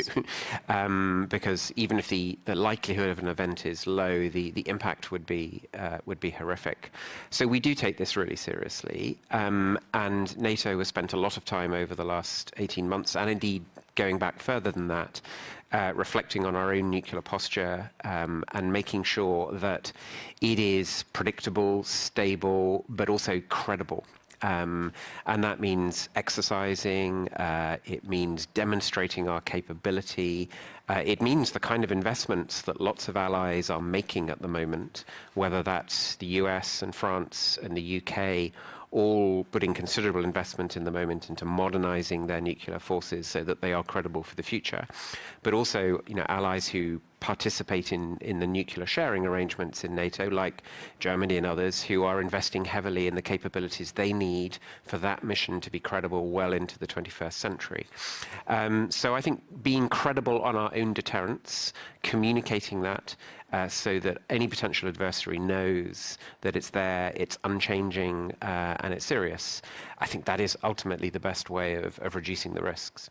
You've touched upon the issue of nuclear sharing. Do you think that it could be expanded, or NATO-Russia Founding Act is still limiting us? Well, look, our nuclear sharing arrangements go back to the 1960s, and they have been very stable throughout that period. Now, we keep posture under review all the time. There are also lots of different ways in which allies can contribute to our nuclear sharing arrangements. It's not just allies that have nuclear weapons, American nuclear weapons stationed in their country. It's also the contribution you can make, for example, to the wider air mission, to suppression of enemy air defenses. There are all sorts of important roles, and that's exactly what we keep under review. And we will always be driven by the threat and what is the best, most credible military way to respond to that threat. That's what's driving us. But you didn't answer my question regarding NATO-Russia Founding Act. Is it still limiting us? Because when it comes to nuclear, everyone brings it to the table. We don't believe that it's functioning because Russia has breached it on numerous times. But when the nuclear issue is being raised, it's brought back to the table. Yeah. So is it still functioning? We've been very clear that we will take the sovereign decisions as an alliance that we need to take to maintain our deterrence and our defense. That's what we'll do. That isn't constrained. Thank you. And I'll turn to Nicola, and I'll ask the similar question, but a bit in a different way, from a different angle. Back to Putin's nuclear saber rattling. Does it make impression in national capitals? How does it impact our decision making? For instance, with respect to the military aid for Ukraine, or potentially also giving the membership to Ukraine. So does it have an impact on our national decision makers? Absolutely. I think I fully agree with, I will say, the sense of your questions, because if we look back to the last 2 decades, or more precisely the last 22 years, in fact, I will say that the Russian blackmail worked. And it allows Putin, in fact, to win all its wars. In Georgia, before in Chechnya, of course, in Syria, in a way, of course, in Ukraine during the period at least 2014-2022.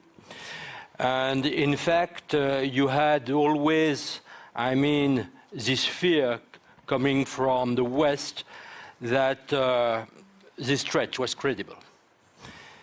And I think that as a response to the threat, the world leaders were not able to say, well, we are not a threat. And in fact, still now, in fact, we are not giving Ukraine all the weapons it needs. Basically, in my view, because of this threat. And I just welcome, I mean, my President Emmanuel Macron's decision today to provide Ukraine with Scalp long-range missiles. And I hope that it will have some effects also on Washington, D.C.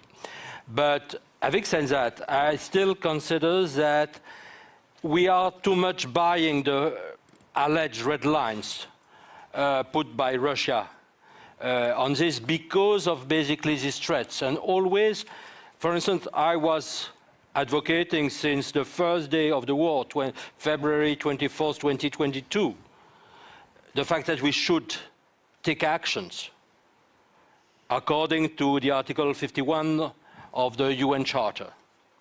Because not only we know Ukraine could retaliate to the attack, but we in the West, we are legitimate to help Ukraine just to counter the threats and the attack.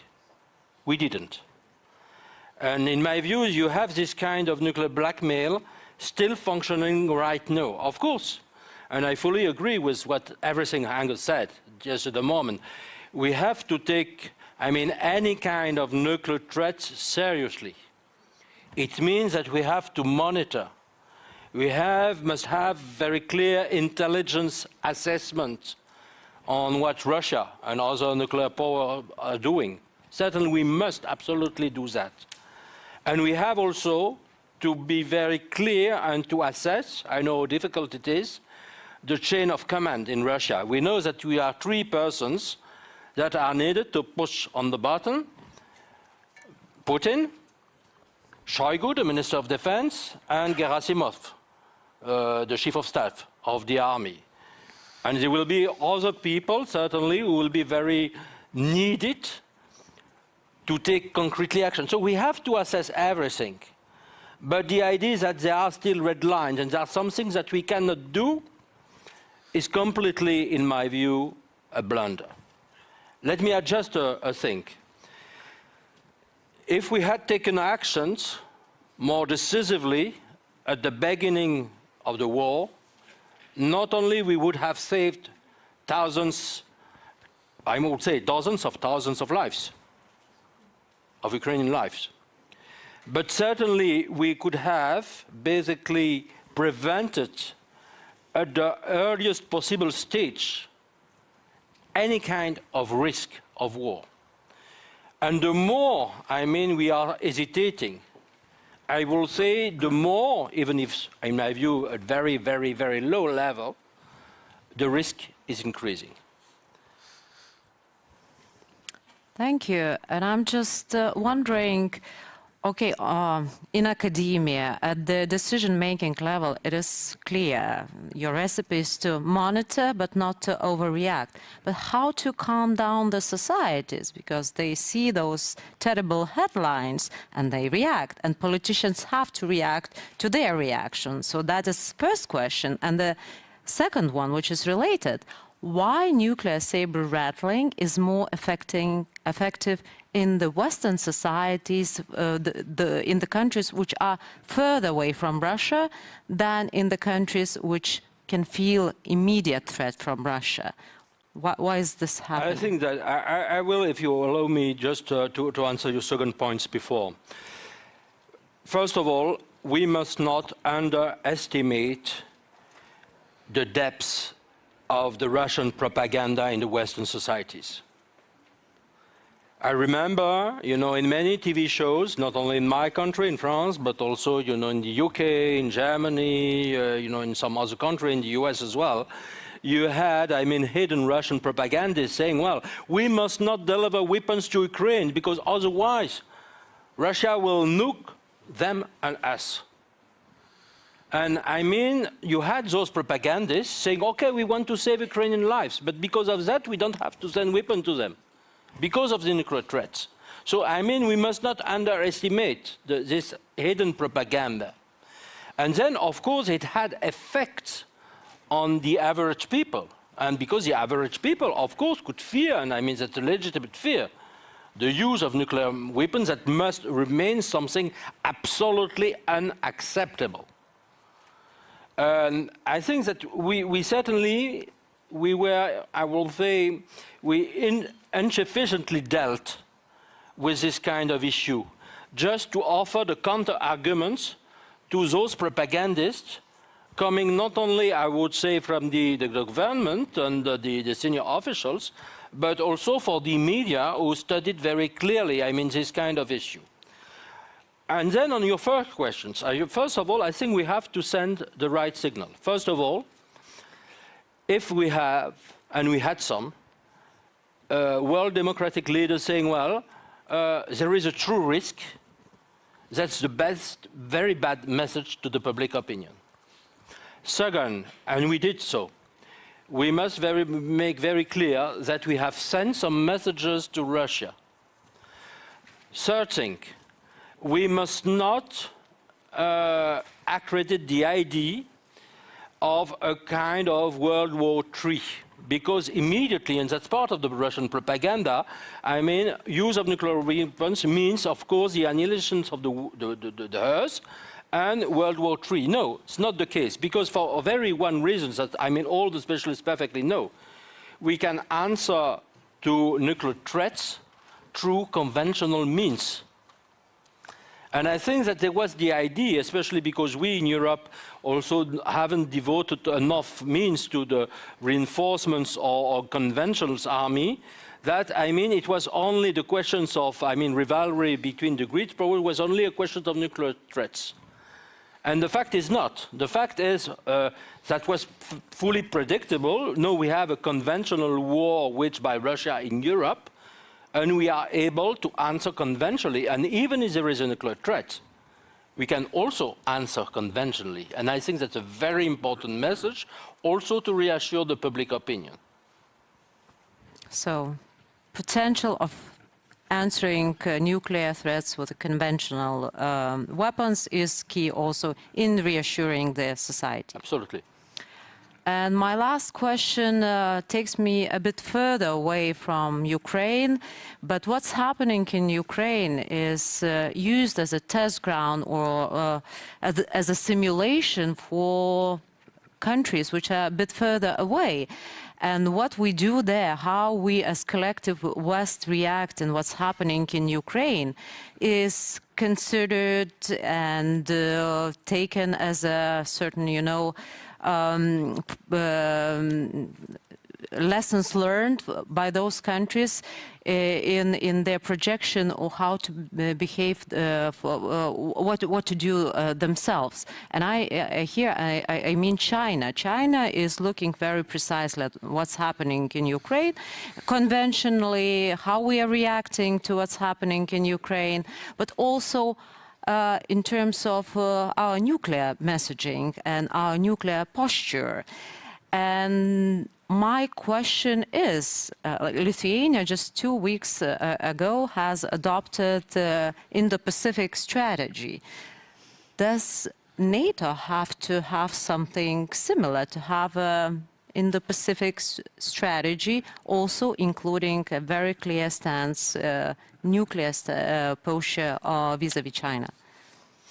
Absolutely, and I think that first of all, I think what we are doing in Ukraine is certainly a message that we send to people of the Republic of China, obviously.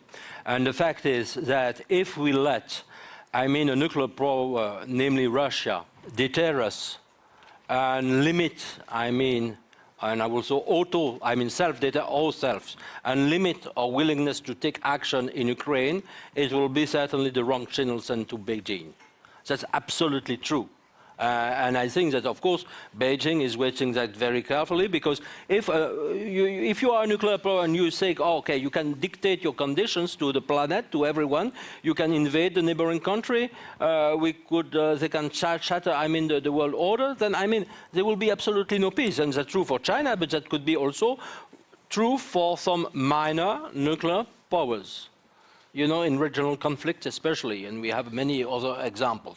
Then the second thing is the real issue. Some analysts are still talking about red lines. I said before that we don't have to buy, the red lines from China, and from Russia, for both countries, in fact. But I think we have also to be credible on all red lines. And then two issues. First of all, we have, the worst examples, during the last decade was the examples of Obama's so-called red lines, in Syria in 2013, that were never enforced after the chemical attack on the Ghouta. And I think that everything that comes after that, in Syria, where the war is still ongoing, and Russia is still shelling the civilians there, and of course in Ukraine, also is coming from, the lack of credibility. And I remember had that period of time of just 1 year after trips to Japan and South Korea and discussed with senior officials, and they said, well, what's about the credibility? And that was the questions. And the second point is that, well, we are talking about nuclear threats, but the nuclear threat coming from Russia is exactly the same towards NATO country that it is towards Ukraine. So that makes the difference. And I think that if we want to be credible, that's my argument in 1.5 years, if you want to be credible, in our deterrence for NATO country, we must be also credible in facing the war waged by Russia against Ukraine. Thank you. Julia, I'd like to ask a bit different question. Although nuclear disasters happening in nuclear power plants usually are put in the same basket as the nuclear warfare, and the risks are evaluated pretty much on the same level, but it's a sort of a different problem. So my question is, what is your take, what is your assessment on the potential of the nuclear disaster in Zaporizhzhia nuclear power plant, how we should reduce these risks, and is there any role for NATO in the scenario? Well, first of all, I think it's important to mention that I don't see a particular NATO responsibility for solving the issue, because the main responsibility lies with Russia, and Moscow has deliberately created that situation around the Zaporizhzhia nuclear power plant, and it's continuing to do so. that doesn't mean that there is no role for NATO or NATO member states at all. But maybe let me start by saying something about different risks, nuclear-related risks, because as you correctly said, these types of risks, different types of risks related to nuclear weapons or nuclear radiation are very often, or military risks are very often mixed together. And that creates something like, it contributes to Russian efforts of creating this fog of war. So first of all, we have military risks. So risks in the conventional field, for example, hazardous military encounters, for example, in the Black Sea and the Baltic Sea, especially in congested areas, smaller areas. You could say now with NATO enlargement, the Baltic Sea becomes a NATO lake. So you can see when tensions are on the rise, especially between nuclear weapon states or between a nuclear weapon state and countries that are members of a nuclear alliance, you have a greater risk for escalation. And that could always, in the worst case, go to a nuclear area, also even if the risk is rather low. And then you have risks typically related to nuclear weapons that are risks related to doctrinal use, to escalatory use. And for both of these baskets, so you can put both of these risks into different baskets, and you have risk reduction measures that you can apply in both areas. So for example, managing dangerous encounters over the high seas or between military aircraft and military vessels, or even between civilian aircraft and military aircraft, something like this. And in the nuclear field, nuclear weapons field, you can apply risk reduction measures like talking about doctrines, trying to decrease ambiguity, creating more transparency. There are different types of approaches, and it's important to say that NATO itself is not doing any agreements. So NATO is a platform for discussing risk reduction and arms control. NATO is not signing any arms control agreements or risk reduction agreements. And now, that was a bit of an introduction. Now I come to the situation around the Zaporizhzhia nuclear power plant, because that's quite different. It's not related to nuclear weapons, although in the public perceptions, it's almost mixed together. Risks around nuclear power plants and potential incidents are very, very different from the use of a strategic or tactical nuclear weapon. And what we see there is more related to these threat scenarios around CBRN issues, around issues related to chemical, biological, radiological, nuclear issues. So that's a whole different basket. And right now we see that the IAEA is doing a great job in being there on the ground, having a mission there. And what they are doing is mostly observing the situation and doing myth busting, because that's quite important to inform the public, to inform decision makers what's going on there. And quite often that differs a lot from public perception. And what I think is important also in a NATO context to consider is that I think the situation around Zaporizhzhia is something that you can put into the basket of hybrid threats rather than classical nuclear threats, because it plays into that game of creating disinformation, of creating a dangerous situation over a long period of time while pursuing other activities in parallel. It's also about influencing the public. You've raised the issue of public perception. So when we think back to Fukushima in 2011, that had a huge impact on public perception about nuclear power plants. So this is, for the Russian side, a very good issue of just trying to influence public perception. So I think the least thing that NATO could do would consider these kinds of threats as part of the broader Russian hybrid strategy and not consider this as an isolated event, but rather as something that it could inform our risk assessments in the future.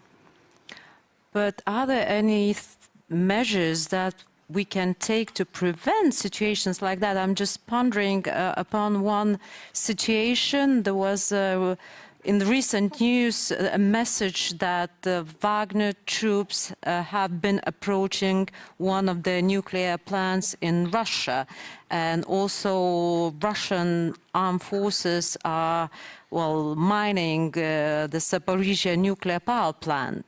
So it's definitely not the matter for International Atomic Agency, but do we have any measures to prevent that?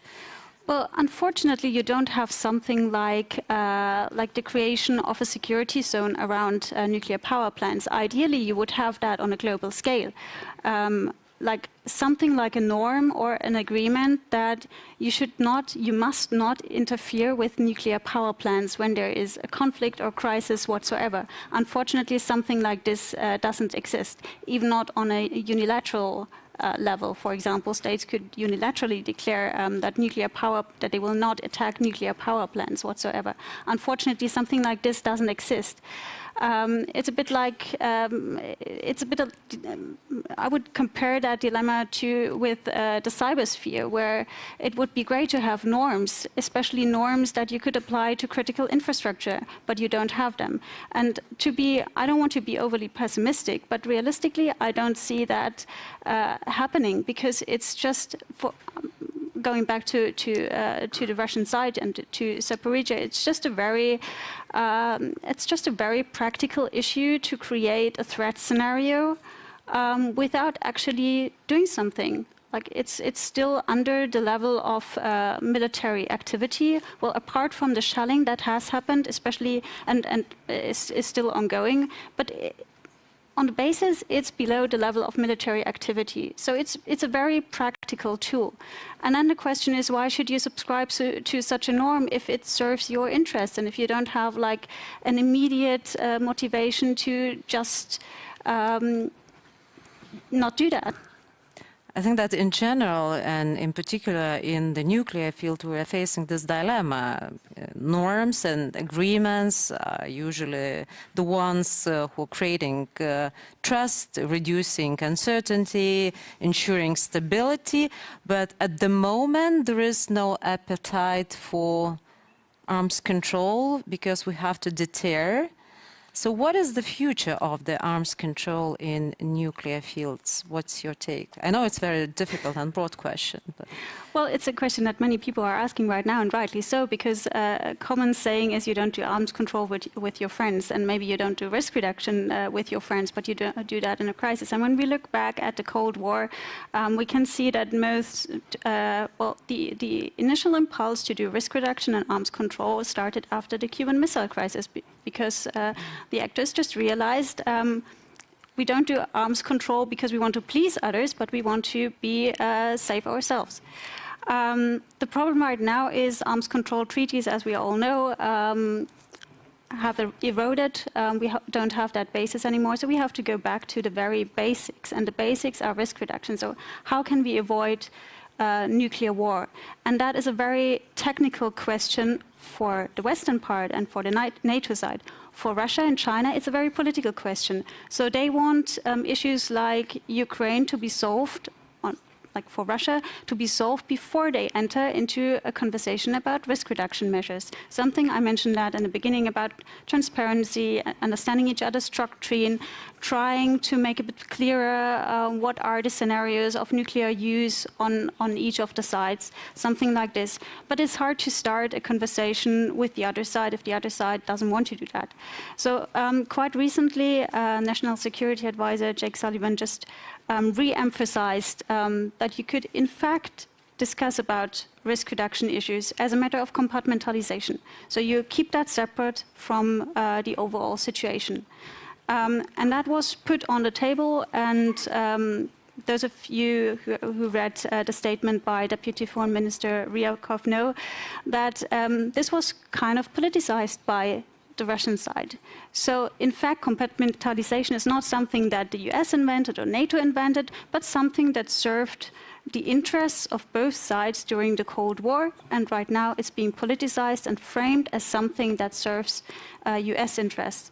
But maybe to give it a slightly, well, wouldn't say optimistic turn, but something that NATO can do is looking at all the matters that might be applicable once the hot phase or the fighting in Ukraine is over, something that could be done in the future, especially on the very technical level of risk reduction. And also maybe one thing, if I may add that, it's also very important to consider how all the activities that the West is pursuing with regards to nuclear weapons, with regards to Russia, are informing or maybe even shaping Chinese behavior in the future. So, as you said, China is looking very carefully what's happening in Ukraine, and how we shape deterrence, how we act, will inform Chinese nuclear buildup or the way China is engaging in arms control and risk reduction in the future. Maybe this compartmentalization also the strategy to engage China to get it on board. So on this positive, optimistic note, I'm opening the floor for the questions from the audience. And I'll take the questions from your seats, but then I'll ask you to go to the fixed microphone in the middle. So start from there, and yeah. Okay. Hello, Tomasz Szmura, Kazimierz Płaski Foundation, Warsaw Security Forum. I've got a question to Assistant Secretary General Lapsley on the nuclear sharing, of course.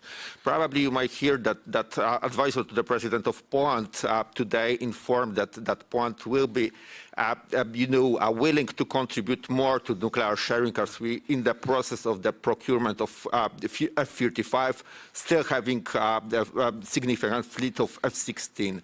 You are working, on the daily basis with the allies, nuclear sharing participants. So what are the moods in NATO HQ in this particular topic? Do you think that this approach is welcome or not really? And if such kind of contribution, it's welcome and expected. Thank you. We'll take another question and one from the Slido, and then I'll let you answer, and then we'll have a second round. So there was a gentleman who just went there. So could you please? Okay, no, not you. Yeah, the one who is closer to me. Yeah, right. Sorry.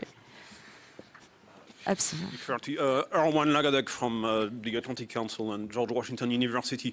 A couple of quick things. Is it your view that the US and the UK especially have been true to the Budapest Memorandum in terms of its deterrence value vis-à-vis the Ukrainian decision to get rid of their post-Soviet nuclear weapons?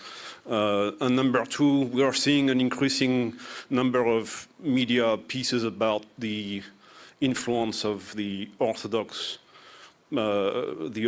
establishment vis-à-vis the doctrine of nuclear weapons use. In fact, there's a new book about the way in which the far right in Russia is increasingly influenced by Orthodox millenarian thinking about using nukes.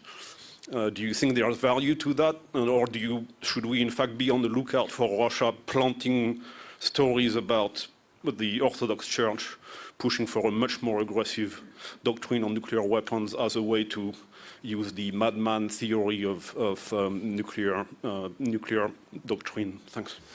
And this question goes to whom? To all the panelists. Okay. And the last question comes from Slido regarding nuclear weapons in Belarus. Does NATO perceive this as imbalance in deterrence, which consequently requires the deployment of nuclear weapons to Eastern Europe? So we'll start probably with Angus and then Nicola. Well, on the question on Poland, actually, I thought your question had all the elements of the answer in it. Poland is part of the nuclear planning group, which is the body of NATO ministers minus France, which has a special status, which decides nuclear posture and nuclear policy, and it's a very active member of that group. Poland is deciding what the future should be. As you brought out, as Poland develops an F-35 force, along with many other countries in Northern Europe, it becomes a very potent contributor to how we maintain not just nuclear deterrence, but conventional deterrence. And I would strongly agree with what Nicolas said earlier, that actually the best way to avoid ever getting into the situation where we need nuclear deterrence is to have strong conventional deterrence in the first place. And on Belarus, I would say we are very confident that our own nuclear deterrence vis-a-vis Russia is holding and is right for the threat that we face. And moving nuclear weapons into Belarus would be an irresponsible step. There's no justification for it, but it would not weaken our ability to deter an attack on NATO. We're very clear about that. Thank you, Nicolas. Yes, I think there are two things. First of all, about the violations of the memorandum of Budapest by Russia. It's absolutely true that it was absolutely not acceptable, but that was part of the weak responses of the West that are already described after, all the massacres committed by Russia, in Georgia, mostly in Syria, and in Ukraine. And I think the lack of response was certainly the bad signal, because, as in Syria, at that time, I think that the questions of the nuclear blackmail was not, real, just this one. It was not a nuclear blackmail at that time. And in fact, the fact is that basically we were as weak because we feared, I don't know what exactly. Coming about, very interesting questions about the so-called Orthodox Church of Russia. So-called, because that has nothing to do with the church, in my view, and with the values of the Bible or anything like this. But which is absolutely true is that we are witnessing, a kind of mood since more than 30 years, in fact, in Russia, of this kind of millenarist narratives.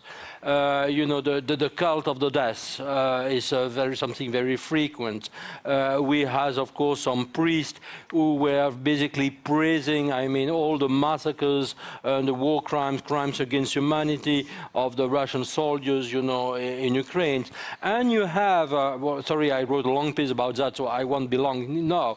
There is, this very ideology of Putin, which is based on destructions. Not only the destructions of the Chechens, the Syrians, the Georgians, the Ukrainians, etc., but the destructions of its own people. And I think we have certainly to pay a great deal of attention to ideology, because also mafia guys could have an ideology for their own purposes, and we must not forget that. Just a very quick word on Belarus. I think we have also to remind, first of all, that it is another violation of the Budapest Memorandum. And the second thing is a true violation as well of the constitutions of Belarus and Declaration of Independence. Thank you. Julia, what's your take? I will probably skip the question about the Orthodox Church because I don't know enough about it. Maybe also on nuclear weapons in Belarus or nuclear weapons eastwards, broadening the DCA mission. First of all, I don't think nuclear weapons in Belarus are changing the calculus or changing the overall strategic thinking. We've already discussed that NATO nuclear deterrence works. So I think that's the baseline. And then two things that I would like to add. First of all, I don't think we should fall into the trap of tit-for-tat strategy. So what Russia is doing, and starting with, again, with Zaporizhzhia, with very vague or explicit threats around the use of a tactical nuclear weapon, to allegations against Ukraine of using a dirty bomb. Russia is trying to create a very confusing, very fog of war-like nuclear scenario. And I think the best choice for NATO is to stick to the very strong and effective strategy, nuclear strategy that it has, which is based on coherence, it is based on consistency. So I would really warn anyone to fall into that tit-for-tat strategy. And then last point, maybe looking a bit at the broader picture, if we talk about additional deployment countries for NATO nuclear weapons, we will certainly, the West will certainly have to answer questions in the Non-Proliferation Treaty conferences. That might not sound very relevant for this forum, but I can tell you why it is relevant. Because as West, we are not, in terms of population, the majority of the global population. So there are many countries on the brink, and our interest is that Russia doesn't gain supporters over the longer term. We don't want Russia to be surrounded by states in the global south. So we should be very careful how we behave in different formats because they are all connected. So if there are questions in the NPT regarding that issue, I think we risk that basis of support for Ukraine. That's very much looking at the broader picture, but and I know we're running out of time, but I think it makes sense to think about the wider implications. Thank you very much.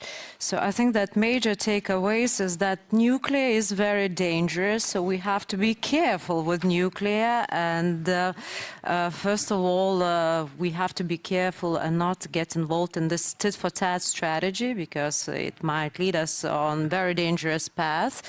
But it is important to be prepared and not to be too complacent, to adapt, to rethink our posture, but not also to succumb to nuclear saber rattling and be resilient vis-à-vis nuclear saber rattling, monitor but not overreact, and also reassure the societies, which also react in a very sometimes hysteric way, because nuclear is dangerous and very toxic.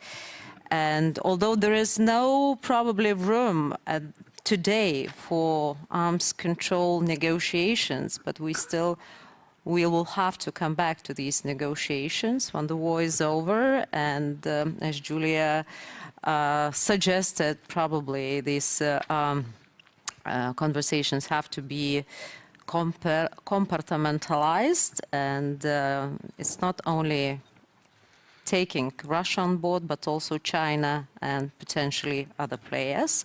So, ladies and gentlemen, let me close this panel and thank our wonderful panelists. Thank you very much.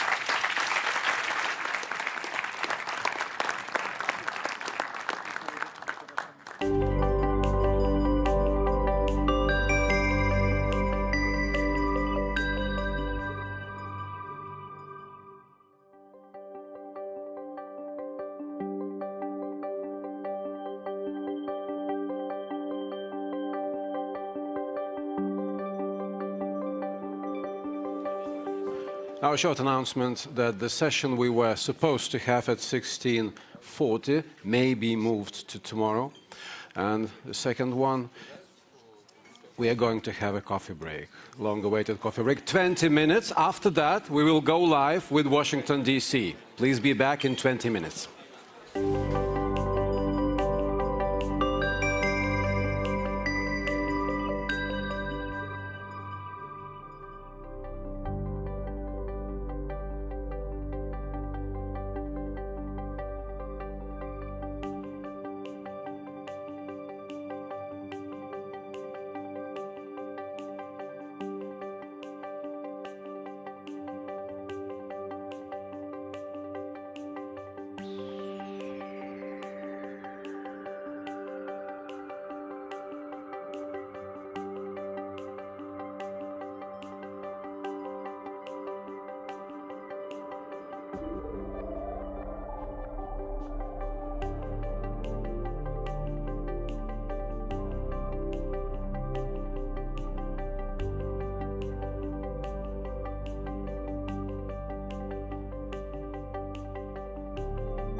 Well, hello everyone. I'm Maria Yefrosinina. I'm the Ukrainian journalist, and I'm now standing in Vilnius, Lithuania, actually in the YouTube studio, which is streaming from the public forum of NATO.